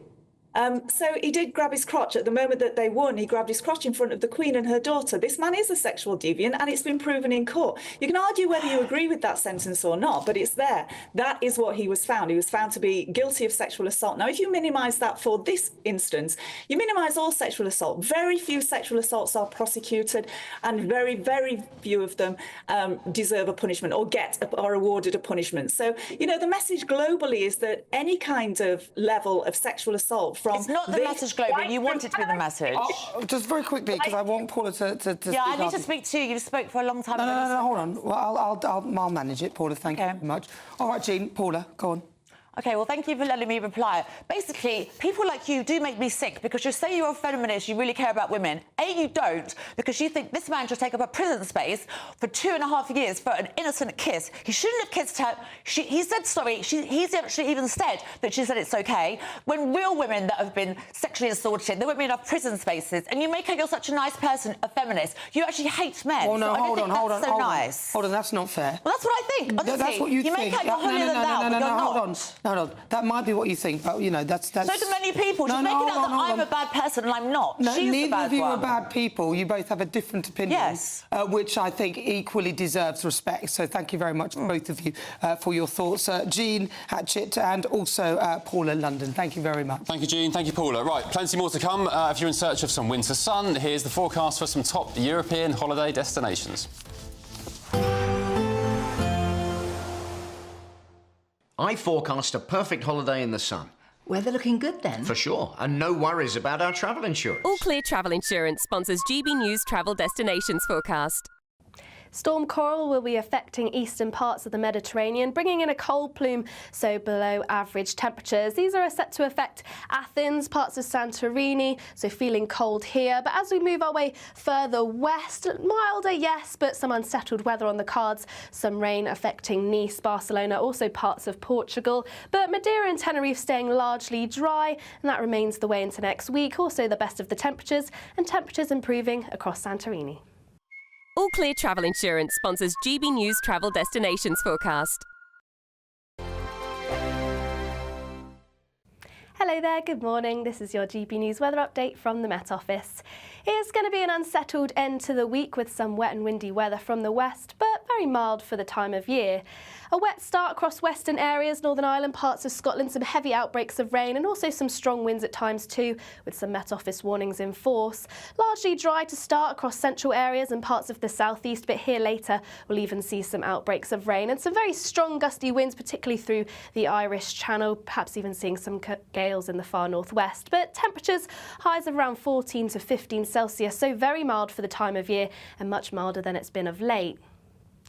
So to end the day, there's still going to be plenty of wet and windy weather across parts of Scotland. Still a chance of some rather heavy outbreaks of rain, particularly across northern parts of Scotland. And a fair few showers starting to move into western coast too. These could be heavy with some hail and thunder. Similar across Northern Ireland, seeing some showers. It should start to turn largely dry across northern parts of England.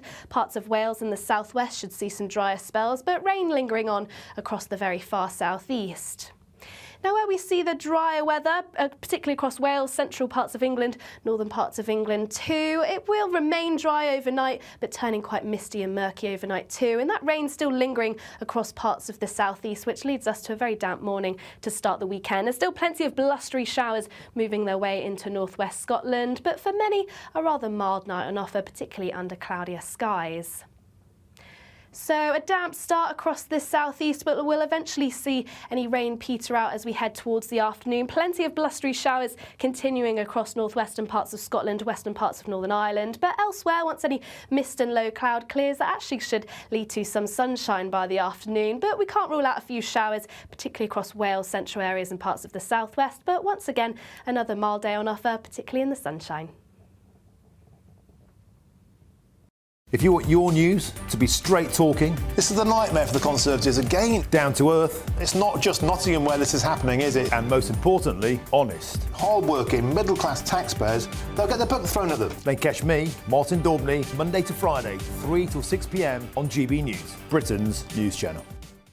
Headliners on GB News 11 p.m. every night. It's got 3 top comedians going through the next day's newspapers so you don't have to read them, which is great. That's a good point. He's lying. I mean, maybe he's not lying. That's Headliners every night from 11 p.m. and 5 a.m. as well on GB News, Britain's news channel. Join me, Nana Akwe, for an informative, interactive news programme with a difference. It's fun. No, he didn't say that, Dave. I'm so surprised. I think there's an element of truth to that. Join me from 3 p.m. every weekend, only on GB News, Britain's news channel.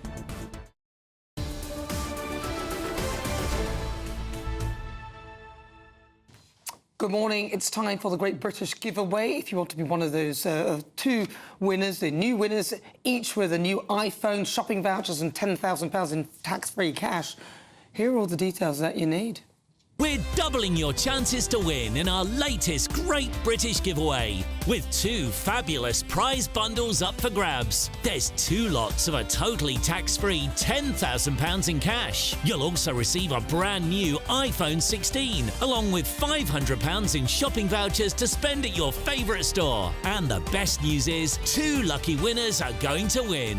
For another chance to win, text cash to 63232. One entry costs £2 plus 1 standard network rate message, or text bonus to 63232. 5 entries cost £5 plus 1 standard network rate message. Go to gbnews.com/win. Entries start from just £2. Call 0903 681 3232. Calls cost £2 plus your network access charge, or post your name and number to GB11 PO Box 8690 Derby DE1 9TT. UK only. Entrants must be 18 or over. Lines close at 6 p.m. on the 7th of March. Please check the closing time if listening or watching on demand. Good luck.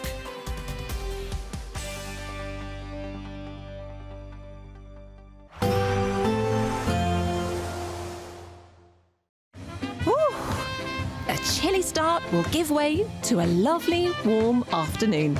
Boxed heat pumps, sponsors of weather on GB News. Hello there, good morning. This is your GB News weather update from the Met Office.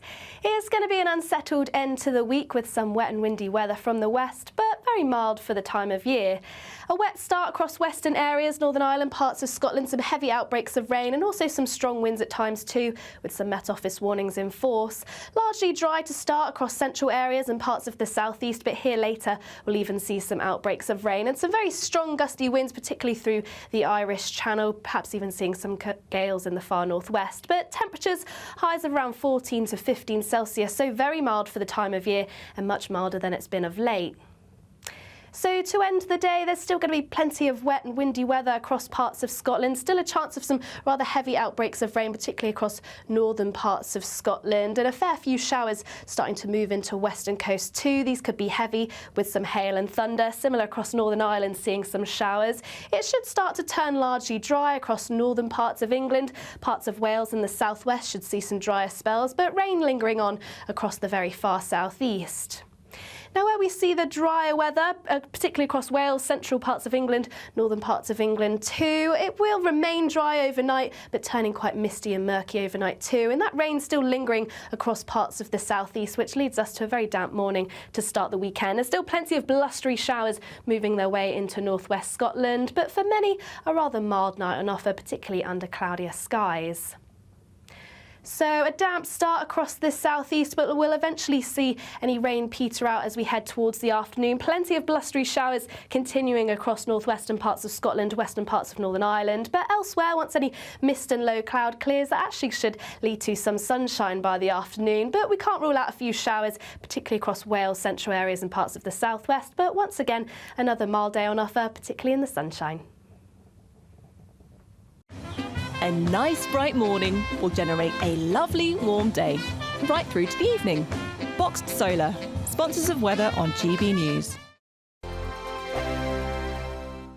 We're giving you not one, but 2 chances to win this month, with 2 prize bundles that include an incredible £10,000 in tax-free cash. But that's not all. You'll also get a brand new iPhone 16 and a £500 shopping voucher to spend at your favourite store. So why not be extra lucky this month? For another chance to win, text cash to 63232. One entry costs £2 plus 1 standard network rate message. Or text bonus to 63232. 5 entries cost £5 plus 1 standard network rate message. Go to gbnews.com/win. Entries start from just £2. Call 0903 681 3232. Calls cost £2 plus your network access charge. Or post your name and number to GB11 PO Box 8690 Derby DE1 9TT. UK only. Entrance must be 18 or over. Lines close at 6 p.m. on the 7th of March. Please check the closing time if listening or watching on demand. Good luck.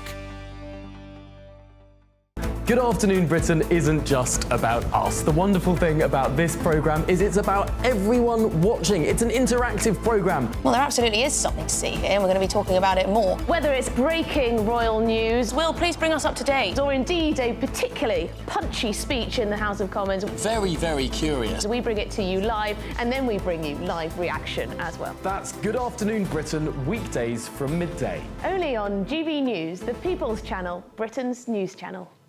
Hi, I'm Michelle Dewberry, and my show is your opportunity to cut through all the noise and dive in headfirst to some robust debates. Ideas clash. Situation, No, Because the failure is... You're deliberately avoiding my point. Nothing's held back, And if you think this is the end of it, wait for more. and we do not shy away from the difficult stuff. Sometimes I want to shake people and say, if only you understood. So join me on Dubes & Co. weeknights at 6 p.m, only on GB News, Britain's news channel. I'm Christopher Hope. From pop stars to politicians, I'll interview anybody in a pub who's got a political opinion. Join me every Friday on Spotify, Apple Podcasts, YouTube or gbnews.com, or wherever you get your podcasts. This is GB News, the People's Channel. In the GB Newsroom, we bring you the news as it happens. With our team of dedicated journalists across the UK, we're ready to keep you up to date with what's happening every half an hour, every single day. Bulletins here on GB News, the People's Channel, Britain's news channel. We're proud to be GB News, the People's Channel. And as you know, we always love to hear your views. Now, there's a new way of getting in touch with us at gbnews.com/yoursay. By commenting, you can be part of a live conversation and join our GB News community. You can even talk to me, Bev Turner, or any of the members of the GB News family.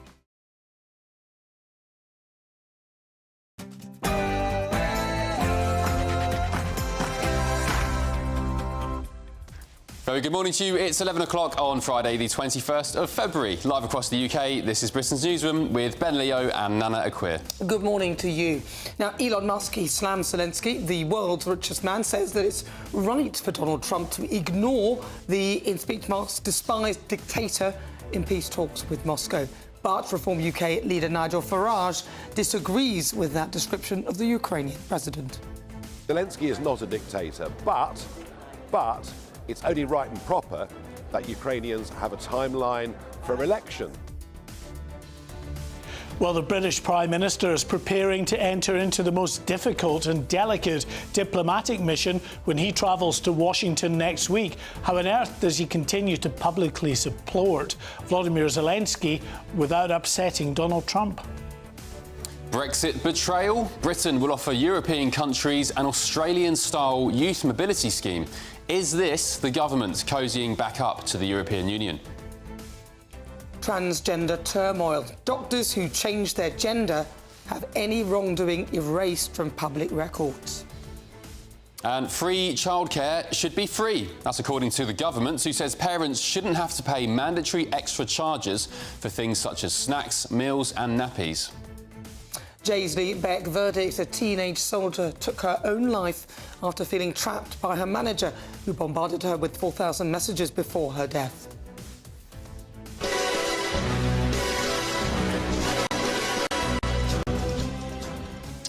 James Bond up, but are you stirred at home? Amazon takes creative control of the 007 franchise. So what does it mean for the future of the British Secret Service agent?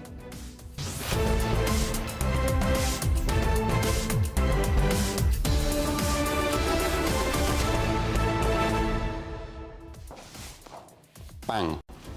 Bosh. Favourite 007 film, Nana?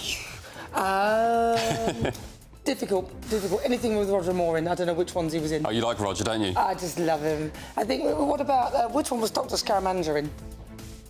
Is that Dr. No? Maybe.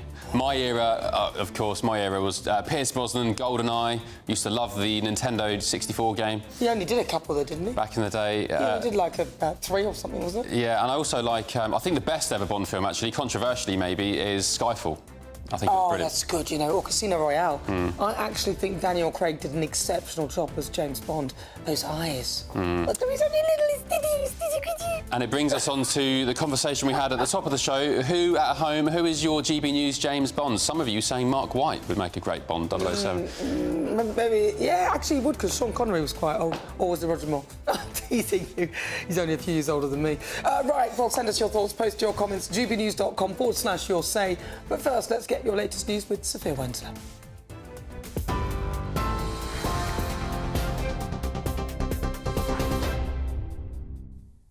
Ben, Nana, thank you. It's just gone 11 o'clock. These are your headlines. Hamas says it will release hostages Ilya Cohen, Omar Shem-Tov, Tal Shoham, Omer Venkat, Hisham Al-Sayed, Avira Mengistu, and they will all be released on Saturday. It comes after Hamas has said the remains of Israeli hostage Shiri Bibas appear to have been mixed with other human remains in what it claims was an Israeli airstrike. It's as Israeli Prime Minister Benjamin Netanyahu said Hamas will pay for failing to release Shiri's body as agreed. The IDF said it had instead received the remains of an anonymous body without identification and accused Hamas of violating the shaky ceasefire. 2 bodies were identified as her children, Kafir and Ariel Bibas, while the body believed to be Shiri's did not match any hostage and remains unidentified. Meanwhile, Israeli journalist Amir Oren told GB News there are 2 reasons why this might have happened. You have 2 possible hypotheses. One is that the chaos in Gaza is such that the minor organization or actually crime family who originally abducted the Bibas family and then had to give them over to Hamas, misplaced the body, or perhaps Hamas later misplaced the body. The other possibility is that Shiri Bibas was abused, molested, or worse. And some breaking news in the past few moments, and a BBC documentary about Gaza has been pulled from BBC iPlayer. The corporation says they are conducting further due diligence following the broadcaster's admission that a child featured in the film was the son of a man who worked as Hamas's Deputy Minister of Agriculture. A statement from the BBC said there have been continuing questions raised about the programme, and in the light of these, we are conducting further due diligence with the production company. The programme will not be available on iPlayer while this is taking place. In other news, a Polish woman claiming to be Madeleine McCann has been charged with stalking and harassing Madeleine's parents. Julia Van Dult was arrested as she landed at Bristol Airport at around 8 p.m. on Wednesday night. She had travelled from Poland to meet with a friend who lives in Cardiff, but police have now confirmed the 23-year-old has been charged with 4 counts of stalking. She's been remanded in custody to appear at Leicester Magistrates Court today. Sinn Féin are set to boycott White House St Patrick's Day celebrations over Trump's stance on the Israel-Gaza conflict. The party leader, Mary Lou McDonald, has said she will not attend an event at the White House around St Patrick's Day over a principled stance against the threat of mass expulsion of the Palestinian people from Gaza. However, no invites have been issued officially just yet. Volodymyr Zelensky says he told Donald Trump's Ukraine envoy his country needs a reliable and clear system of security guarantees before a peace deal can be struck with Russia. Ukraine's president met with retired US Lieutenant General Keith Kellogg in Kyiv last night as political tensions deepened between the two countries. It came as the White House cancelled a joint conference with Zelensky after Donald Trump dubbed him a dictator. Meanwhile, Elon Musk has accused Kyiv of being a massive graft machine feeding off the dead bodies of Ukrainian soldiers and said President Trump was right to ignore President Zelensky in peace talks with Moscow. This all comes as Donald Trump stated Russia has the cards in any peace talks as it's taken a lot of territory. Meanwhile, French President Emmanuel Macron has said Trump cannot be weak against Putin. This comes ahead of the French leader's visit to Washington next week, where Macron says it is his role to convince Trump that their interests are the same. This intervention puts Sir Keir Starmer under pressure to take a tough line during his own trip to Washington. Now, Britain is set to offer European countries an Australian-style youth mobility scheme as part of Sir Keir Starmer's reset with Brussels. That's according to reports in the Times newspaper. The deal could bring tens of thousands of young EU workers and students to the UK for up to 3 years, while granting young Britons similar opportunities in Europe. Though it's understood that if the scheme were to be implemented, there would be a cap on the number allowed to enter Britain. That's despite the EU previously stating that mobility is not subject to a quota. Domestic violence specialists have been placed in 999 control rooms after the death of a woman who was murdered by her ex-husband despite ringing police on the night she died. The pilot, known as Raneem's Law, has been launched in 5 areas: West Midlands, Northumbria, Northamptonshire, Bedfordshire and Humberside. It comes after 22-year-old Raneem Uday was murdered along with her mother, Kuala Salim, at the hands of Miss Uday's ex-partner, Jambaz Tarin, in 2018. On the night of the murders, Miss Uday called West Midlands Police 4 times to register concerns for her safety, and the force had previously responded to 10 domestic abuse incidents linked to the case. Those are the latest GB News headlines. More in an hour. For the very latest GB News direct to your smartphone, sign up to News Alerts by scanning the QR code or go to gbnews.com/alerts.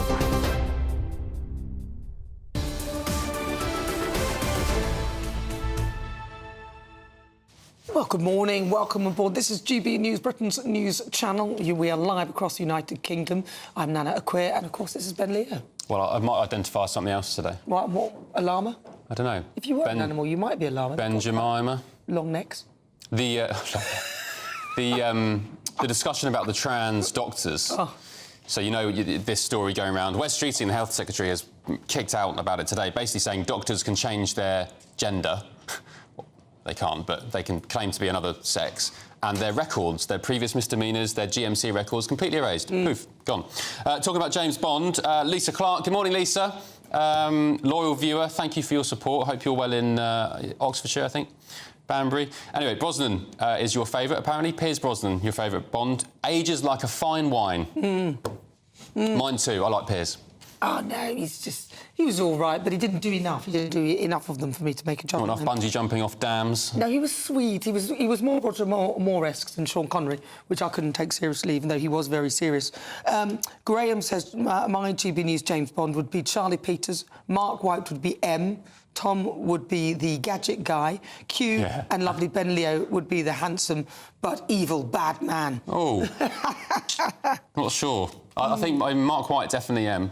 Tom is a good shout as well. Yeah. Roger Moore, James Bond, Live and Let Die. That's from John. I love that film, yeah. Live and Let Die. They all sort of blend into one a little bit, don't they? And that's why sometimes I think, you know... The reason we're talking about this is because Amazon have bought the rights to the James Bond franchise, and now there's lots of conjecture about who is going to be James Bond. Is it going to be a series? Are we going to have other films? Lots of concern. And actually, I do have a concern, because if you look at what's happened to Formula One, I'll use this example because I love Formula One. It's so Americanised now. It's so commercial. It used to be very cool, Formula One, but watching the 75th anniversary launch at the O2 on Monday night made me not want to watch racing again. Well, so I've got one more. Embarrassing. And this is from Angela. Angela, she says, a quick kiss, because we're talking about the Rubiales kiss. She says, a quick kiss in such a moment as this is not sexual assault. And you know what? I am strong enough as a woman to see the bigger picture and get on with my life without destroying another and their families. And just on this, very quickly, Mary said, Ben, if you walked down the road with your wife and someone stepped forward and kissed her on the lips, would you accept that? No. But this guy and this team had just won the World Cup. A bit different. But what if somebody... OK, so let's imagine your wife is now there. She is part of this team, and suddenly they've won the World Cup, and the manager, who's male, then holds her by the head like this, gives her a kiss like that, holds her in. Would you be OK with that? I wouldn't care. Well, I've played enough sport and played enough competitions to know that this is a sporting... As I said to the lady we had on previously, the feminist, this guy's not a deviant, in my opinion. The court has said he's a sexual convict, well, he is, but he's not a deviant. They've just won the World Cup. You're grabbing your friend and going, yes, get in. I'm thinking about it. If it was my husband, I'm not married, nobody wants me. But, you know, I'm OK with that. OK.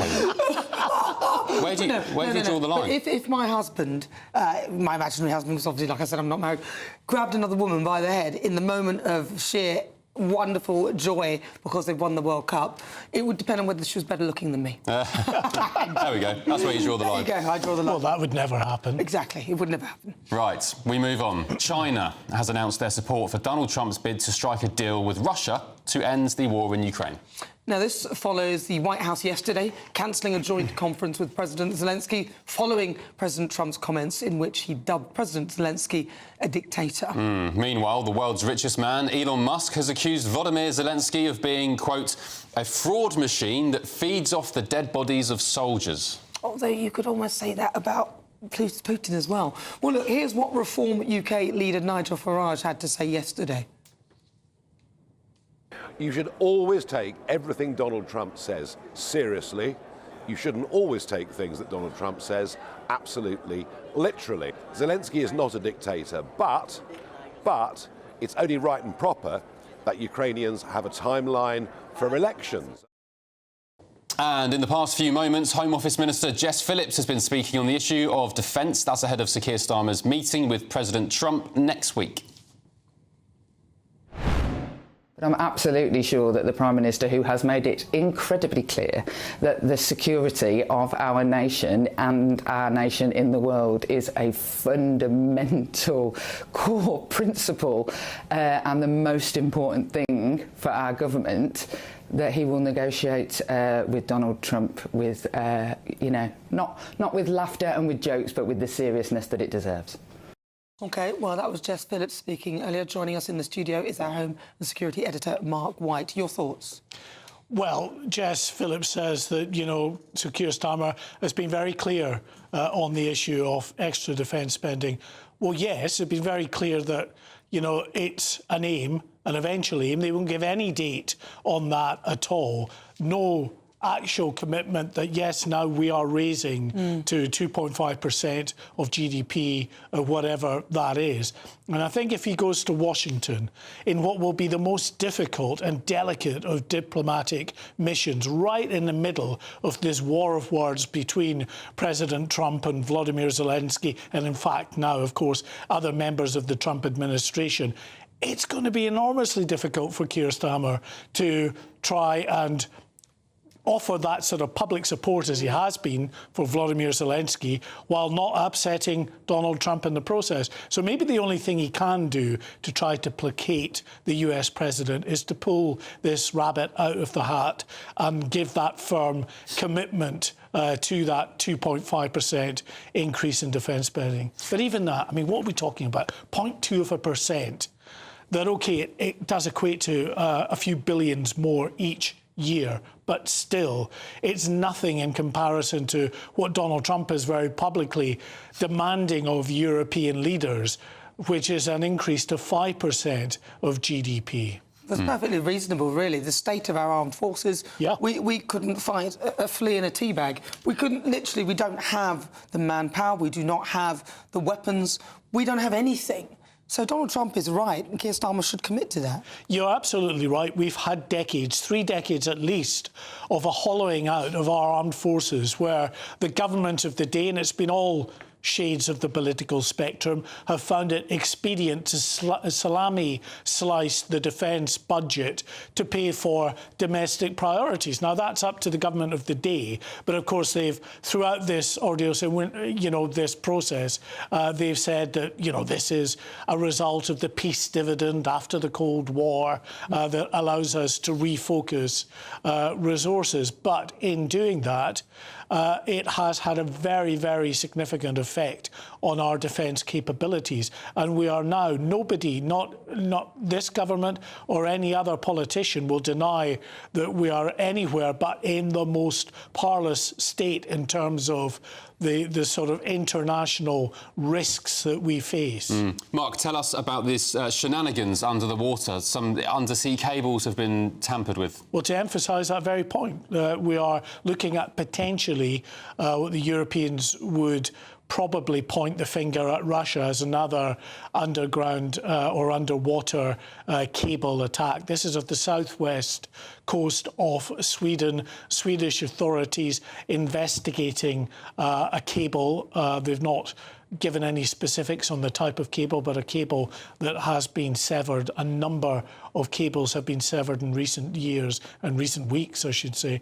This comes just after our Defence Secretary, John Healey, was in neighbouring Norway, and he was on board the British ship that has been tasked specifically with guarding against undersea cable attacks, the RFA Proteus. And they're going to have to, the UK government and other European governments are going to have to, in the focus on military spending, is look at the likes of our naval presence, our ability to be able to guard these undersea cables and other undersea infrastructure in a better way than has been done thus far. We should say, of course, that there's no firm indication yet as to what caused the severing of this cable, but in recent weeks and months, Russia has been blamed for participating in that sabotage. All right, well, we'll wait and see what results come out from that. But, John, thank you very much. Home and Security Editor Mark White. Thank you, Mark. Up next, reports that the Prime Minister has told his cabinet that Labour must stop looking down on working-class voters. Do you, at home, do you feel like you're being looked down upon by this Labour government? This is Britain's Newsroom on GB News.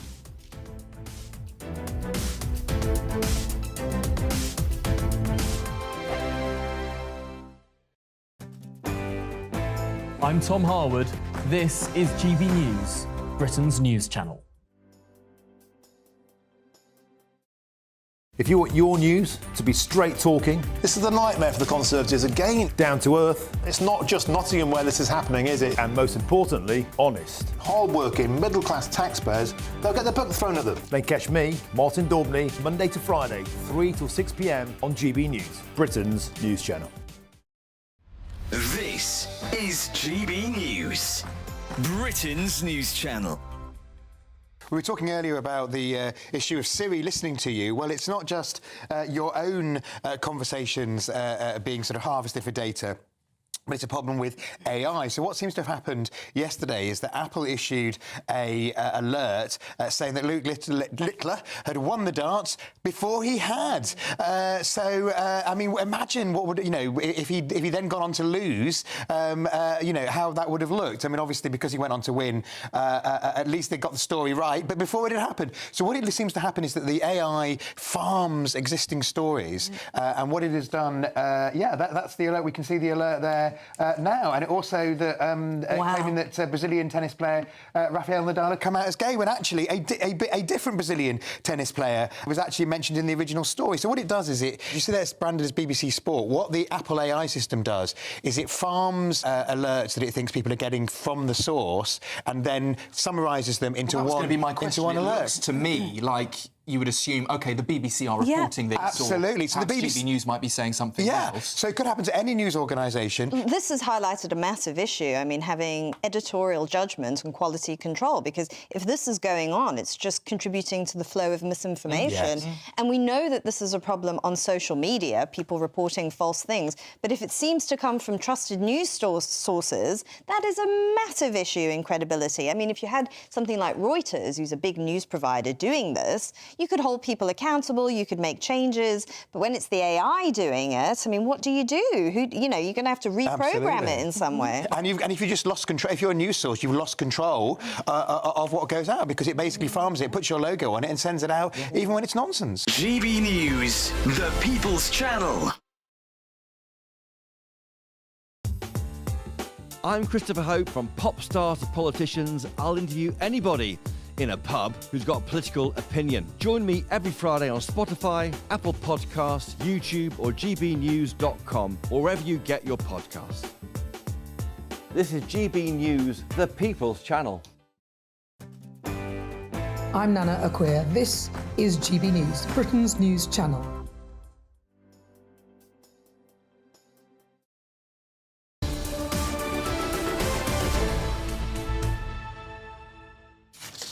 Hello, welcome back. 11:22. Ben and Nana with you on Britain's Newsroom, and we're also joined by Dr. Renee Honderkamp and Andy Williams. Welcome back, you two.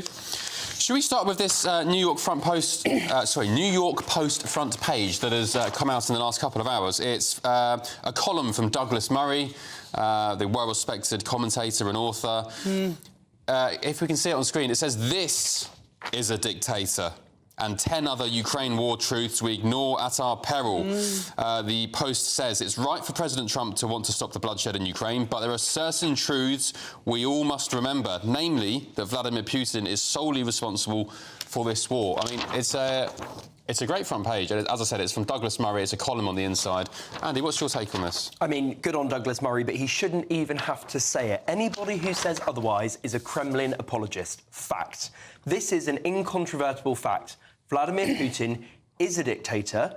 They haven't held proper elections in Russia for 25 years. Russia did start the war. Russia is, as Douglas Murray says, fighting for conquest. Ukraine is fighting for its independence. And Putin, he has quashed independent media in Russia. There is barely such thing as freedom of speech or independent media in Russia. We know that he jails his opponents. We know that he kills his opponents in some cases. I mean, it's just absolutely obvious that that's the case. Yeah, so, I mean, I'm not going to argue with anything Candy says there, and he knows that, because I agree with that. The only thing I am going to say about this is that I think that the West have a degree of responsibility for provoking Putin to the point where he felt he could and should invade Ukraine. Russia wanted to join NATO, we never let them. Russia didn't want NATO going along their borders, that's what we did. We stood up, Kamala Harris stood up at a conference and said that Ukraine would be joining NATO. She didn't need to say it, and that was the last straw that pushed him to invade. So whilst I agree with you, he is a dictator, he did start the war, everything, we have a responsibility for provoking someone we know. These are sovereign countries. They should be allowed to make their own decisions. So if they decide to to join NATO. I don't understand why. Because we gave him the guarantee. Yeah, but who are we to give him the guarantee about other nations and what they are going to do? Because NATO is an alliance that agrees whether or not somebody can join them. So we could have given that guarantee, and we did. So we did provoke him. He's been invading people along the border anyway. He's invaded Finland and all that, and he's saying that we shouldn't. Well, and we let him. They joined NATO. We let him take Crimea, and you promote what you permit. We should have known, and we should have stood up to him when he invaded Crimea and annexed Crimea way back when. Putin has been absolutely clear about his expansionist ambitions since 2004. There was a did we not say to him with Crimea, this is OK? We did. Well, I think tacitly we said it was OK by not doing anything, and I think that was obviously that was completely foolhardy. He should accept then that if he's going to do things that are against the rules in terms of getting closer to NATO and things like that, NATO countries, that they can break the rules too. Let's give an example: the Budapest Memorandum, which he's a signatory, Russia is a signatory of, who told Ukraine to drop their weapons and then we'll protect you if anything should happen. But in fact, what it is one who's signed to protect has come in to destroy. So I don't think Vladimir Putin is in any position to be dictating what countries do if they want to move closer to his border. And not only is he a violent, murderous dictator, he's a liar, he's a crook. Many people, But no one's arguing that. Well, no, they are. That's the They're point. not. I don't know who's arguing that. Well, I saw. I'm sorry, I saw someone on your channel yesterday arguing that. I mean, I have seen people. Bev didn't argue that Putin was a good guy and wasn't murderous, a despot. That's not what she was saying. She was playing. I don't want to talk about individuals necessarily, but she was playing devil's advocate when there is no devil's advocate argument to be made. This is an open and shut case. All right, but Ukraine can never win this war unless they have our troops on their land. So we either have to find a peace, or we have to put all of our eggs in that basket. We haven't got any troops. Exactly. We are posturing. Exactly. We are talking absolute nonsense. We don't even have any arms. We don't have an armed foot services. Really, we don't actually have an army. So perhaps we shouldn't have bankrolled it for 3 years and lost all of those young men. The debate, Andy, isn't whether Putin is a nutcase, murderous despot, which isn't what Bev was saying. The debate is whether, A, how we end the war, and B, to the extent of what happens after the war, i.e., as Trump is saying, Zelensky needs to hold elections when the war is settled. That is one of the requests of Russia. Is that so far beyond the realms of... Putin to have an election as well? Well, no, because he's a dictator, and that's we all accept.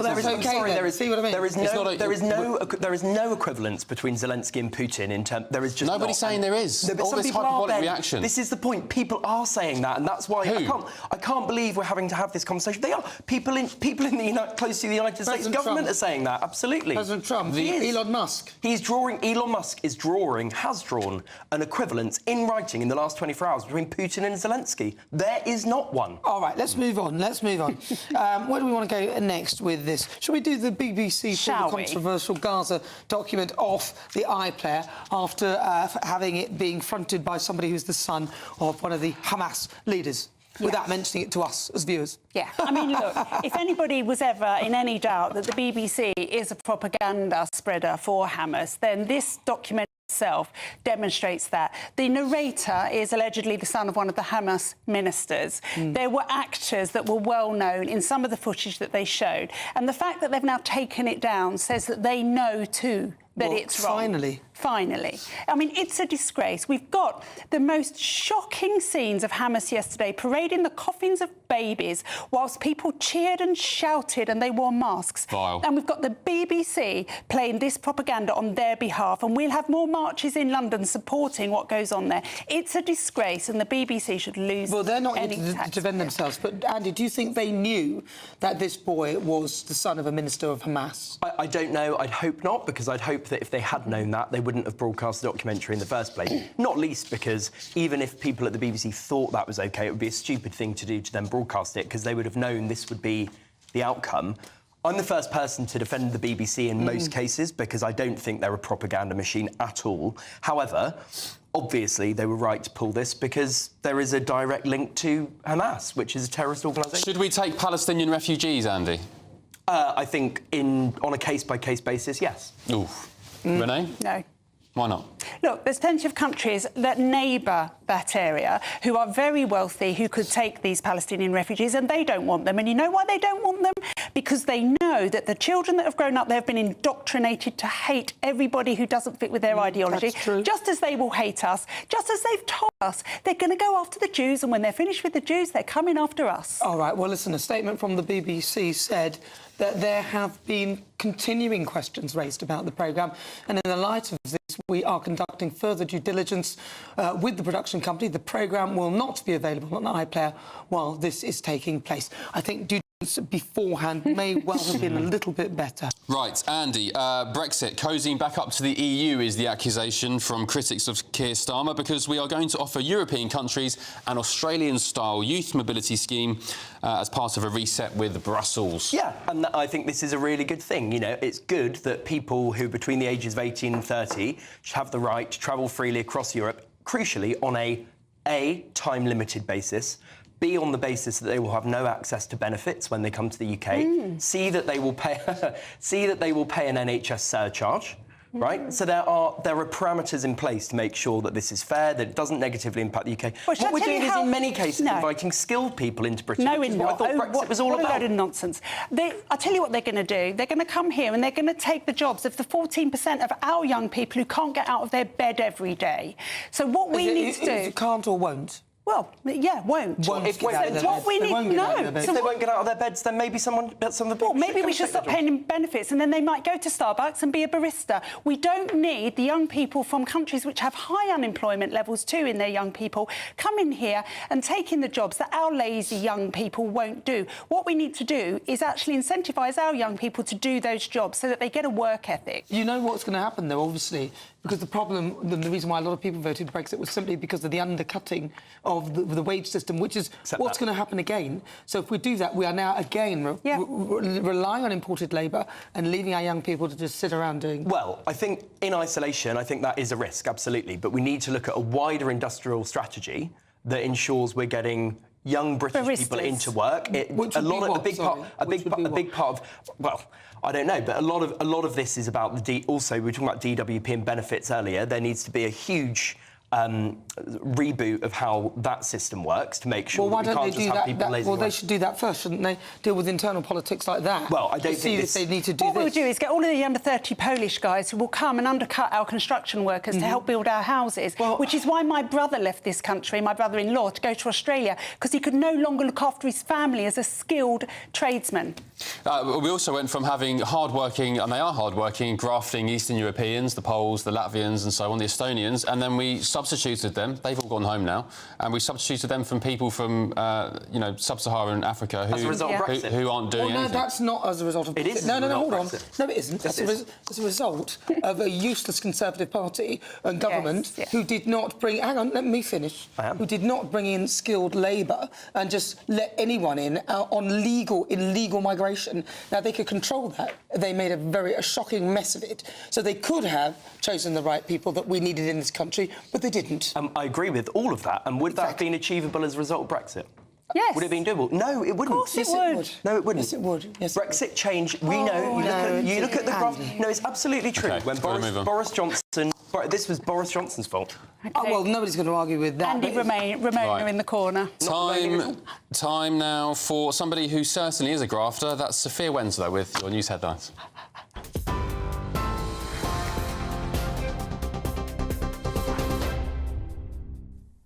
Ben, Nana, thank you. These are your headlines at 11:32. Volodymyr Zelensky says he told Donald Trump's envoy his country needs a reliable and clear system of security guarantees before a peace deal can be struck with Russia. Ukraine's president met with retired US Lieutenant General Keith Kellogg in Kyiv last night as political tensions deepened between the two countries. It came as the White House cancelled a joint conference with Zelensky after Donald Trump dubbed him a dictator. And Elon Musk has accused Kyiv of being a massive graft machine feeding off the dead bodies of Ukrainian soldiers and said President Trump was right to ignore Zelensky in peace talks with Moscow. This all comes after Donald Trump stated Russia has the cards in any peace talks as it's taken a lot of territory.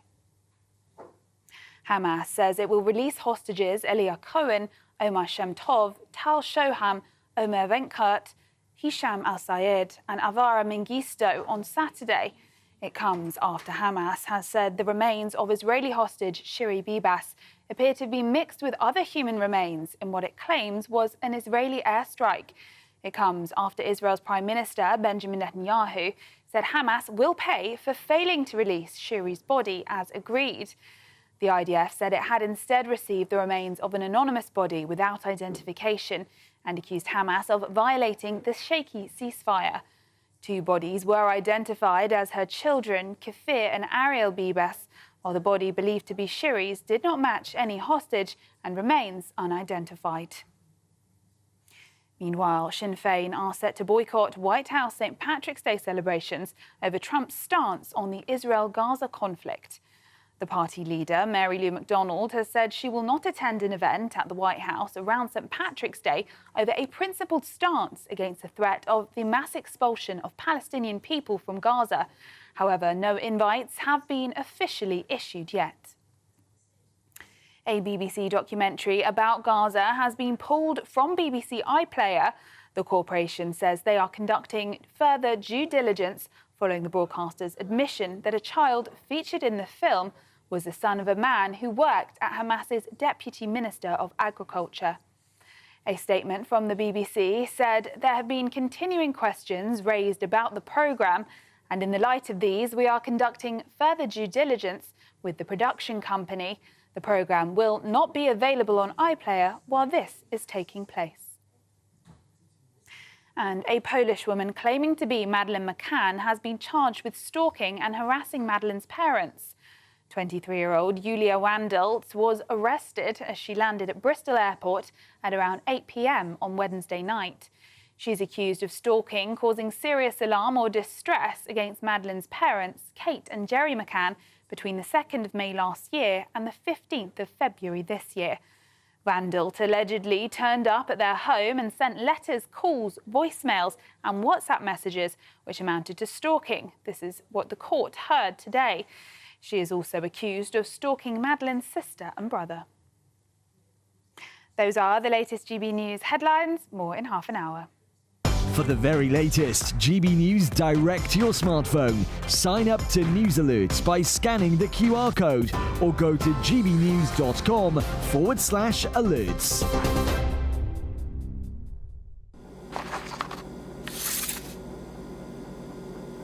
Crash Law 24 sponsors the GB News Finance Report.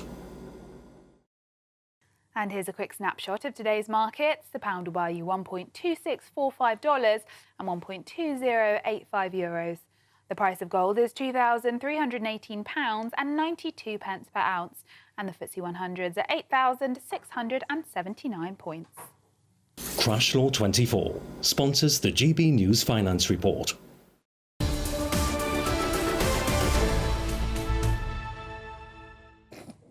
Up at noon. Good afternoon, Britain, with Tom Goldfinger Harwood and Emily Pussy Galore Carb.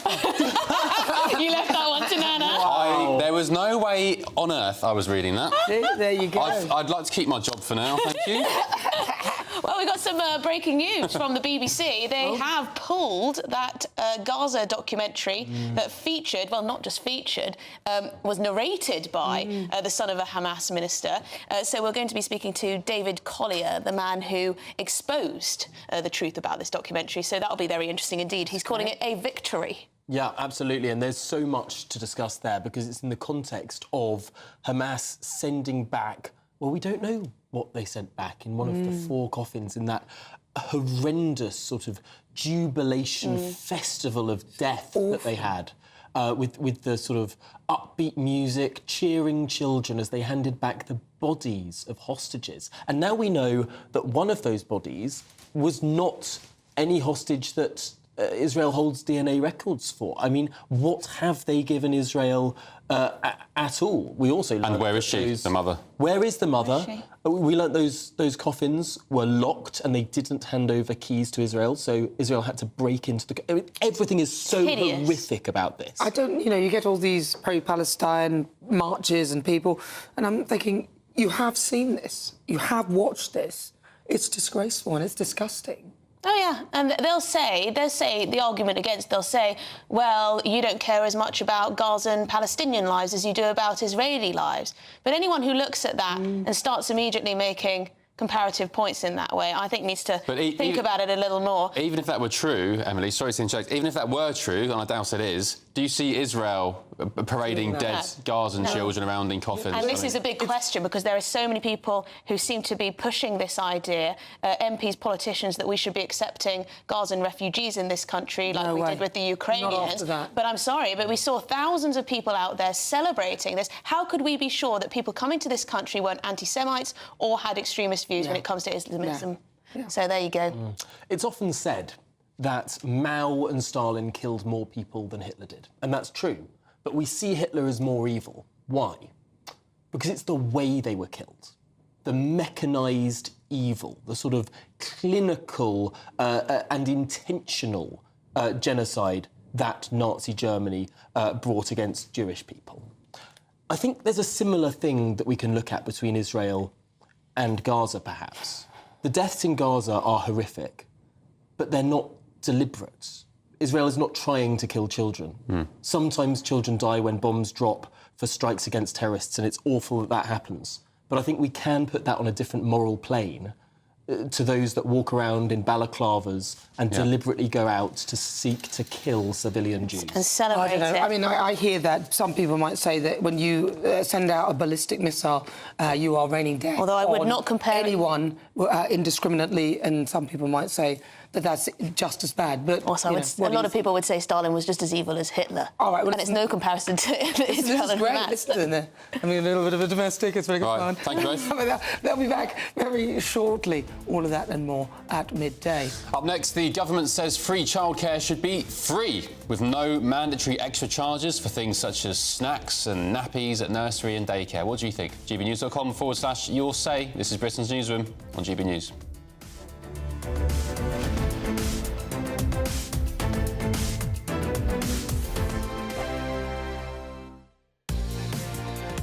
Mornings don't have to be tiresome, especially if you have the right company. Wake up to news as it happens, opinion and debate, and of course, a little bit of entertainment too. Because when the kettle's on, we're on. That's Breakfast on GB News, a show worth waking up for. Every morning from 6 a.m. Only on the People's Channel, Britain's news channel. We'll spread the news, you spread the word. Join me, Camilla Tominey, for a frank and honest discussion with those in power that cuts through the spin and gets to the heart of the issues shaping our nation. You haven't confirmed that you want to stand as leader, but you haven't ruled it out either. This report basically says that he's not fit to stand trial. Is he indecisive? Incompetent? I deliver the dose of reality Westminster needs. That's the Camilla Tominey Show at 9:30 every Sunday on GB News. The People's Channel, Britain's news channel. It's Patrick Christie's Tonight, and here we do things differently. It's explaining the absolute madness of this, doesn't it? It's explosive. I mean, this is very good. It's lively. 850. Your government sat there, Sean, and it did nothing. It's controversial. And the Middle East has been in turmoil since before I was born. It's everything you need to kickstart your evening. Everyone's had their Weetabix tonight. I love to see it. That's Patrick Christie's Tonight, weeknights from 9 p.m. Only on GB News, the People's Channel, Britain's news channel. Good Afternoon Britain isn't just about us. The wonderful thing about this programme is it's about everyone watching. It's an interactive programme. Well, there absolutely is something to see here, and we're going to be talking about it more. Whether it's breaking royal news, Will, please bring us up to date, or indeed a particularly punchy speech in the House of Commons. Very, very curious. We bring it to you live, and then we bring you live reaction as well. That's Good Afternoon Britain, weekdays from midday. Only on GB News, the People's Channel, Britain's news channel. In the GB Newsroom, we bring you the news as it happens. With our team of dedicated journalists across the UK, we're ready to keep you up to date with what's happening every half an hour, every single day. Bulletins here on GB News, the People's Channel, Britain's news channel. Headliners on GB News 11 p.m. every night. It's got 3 top comedians going through the next day's newspapers so you don't have to read them, which is great. That's a good point. He's lying. I mean, maybe he's not lying. That's Headliners every night from 11 p.m. and 5 a.m. as well on GB News, Britain's news channel. Join me, Nana Okoye, for an informative, interactive news programme with a difference. It's fun. No, he didn't say that, Dave. I'm so surprised. I think there's an element of truth to that. Join me from 3 p.m. every weekend, only on GB News, Britain's news channel.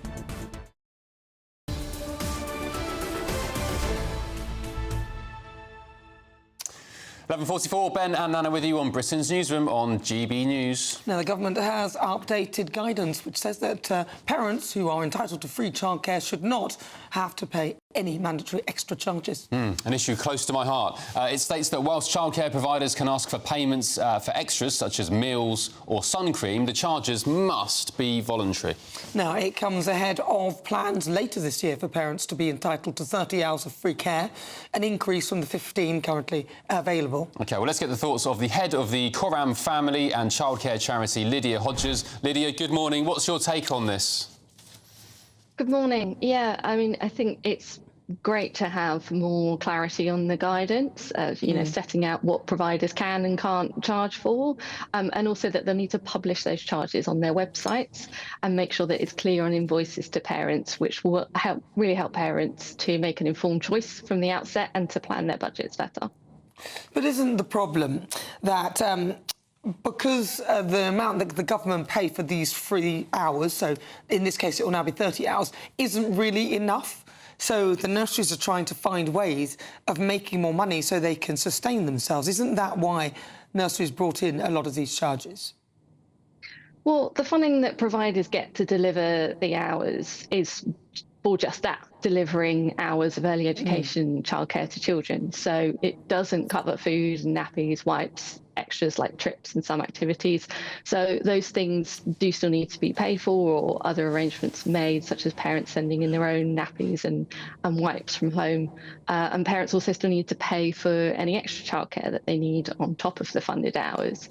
But I do think that it will be vital for the government to support providers through these changes and to monitor the impact and be ready to respond to any unintended consequences, because, nobody wants a situation where good childcare providers can't make this work.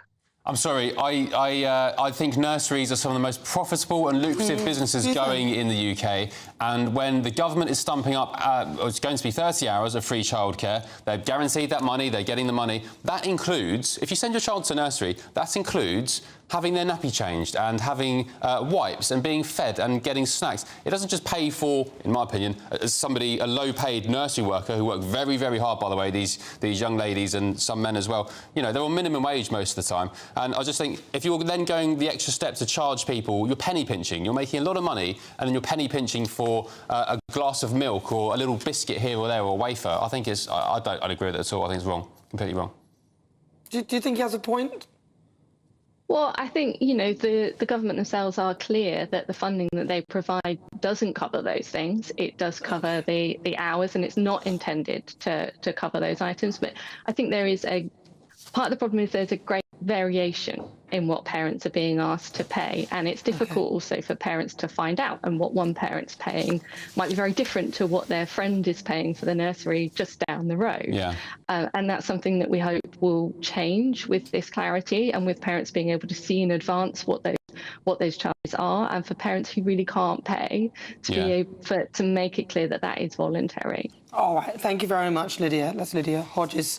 She's head of Coram Family and Childcare. The birth rate is collapsing. We need more children, and people aren't having children because they can't afford it. They can't buy homes. They can't afford it. So I think we should be doing everything we can to encourage people to have kids. I know you don't agree with me. No, you don't know what I agree with. I don't know what you're going to say. Well, I think you say people who have kids should stump up the cash themselves, and I agree to an extent. I think you should. If you're going to have children, you should try and afford them yourself, which is, as I agree with what you're saying, it is the notion that's putting people off having children because it's expensive.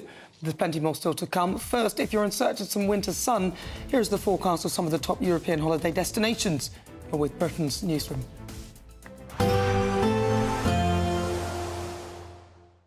You're looking happy. Well, the forecast looks good. So you've sorted the travel insurance then? All Clear Travel Insurance sponsors GB News Travel Destinations Forecast.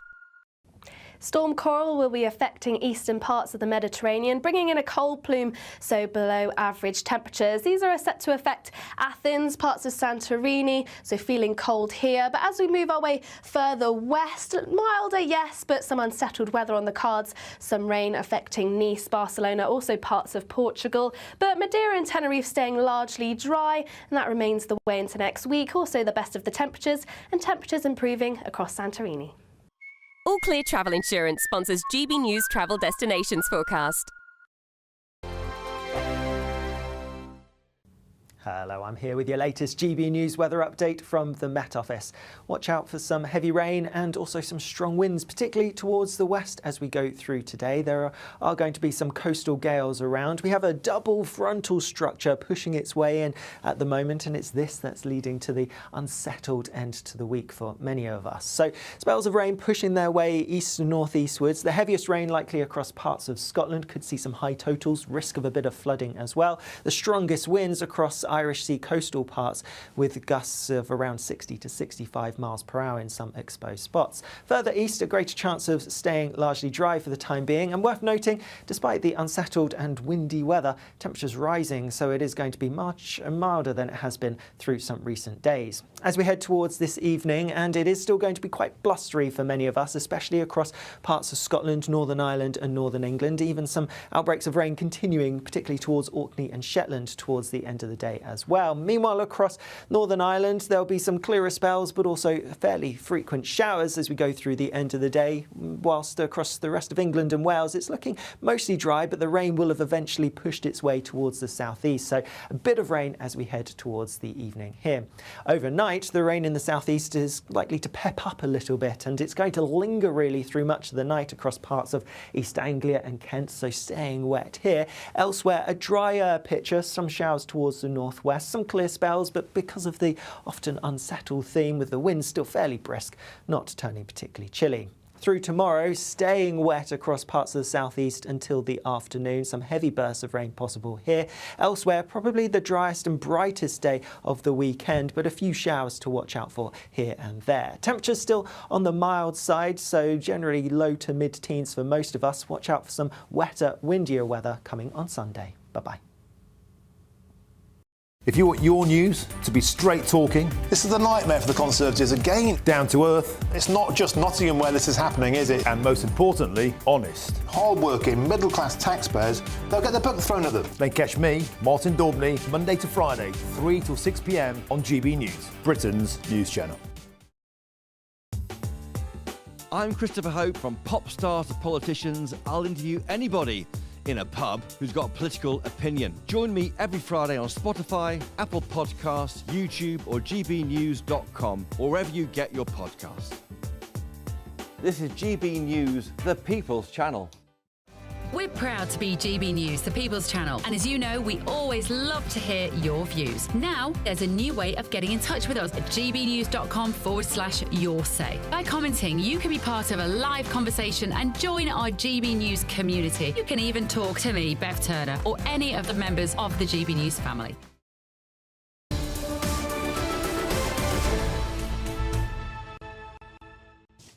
Welcome back. Time now for the Great British Giveaway. One of two new winners are soon found, each with an iPhone, a shopping voucher, or loads of shopping vouchers actually, and the big one, £10,000 in tax-free cash. Here's all the details you need to win. We're doubling your chances to win in our latest Great British Giveaway, with two fabulous prize bundles up for grabs. There's 2 lots of a totally tax-free £10,000 in cash. You'll also receive a brand new iPhone 16, along with £500 in shopping vouchers to spend at your favourite store. And the best news is, 2 lucky winners are going to win. For another chance to win, text cash to 63232. One entry costs £2 plus 1 standard standard network rate message or text bonus to 63232. 5 entries cost £5 plus 1 standard network rate message. Go to gbnews.com/win. Entries start from just £2. Call 0903 681 3232. Calls cost £2 plus your network access charge, or post your name and number to GB11 PO Box 8690 Derby DE1 9TT. UK only. Entrance must be 18 or over. Lines close at 6 p.m. on the 7th of March. Please check the closing time if listening or watching on demand. Good luck.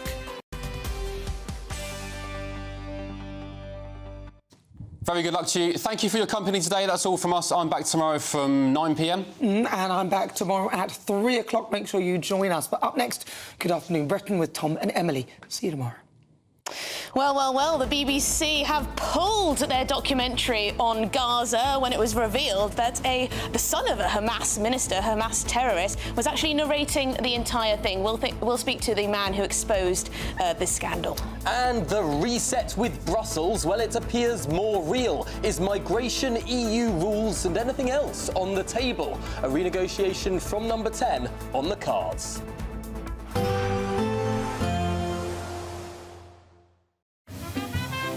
Heavy showers first thing will be followed by a warm, cosy day. Boxed boilers. Sponsors of weather on GB News.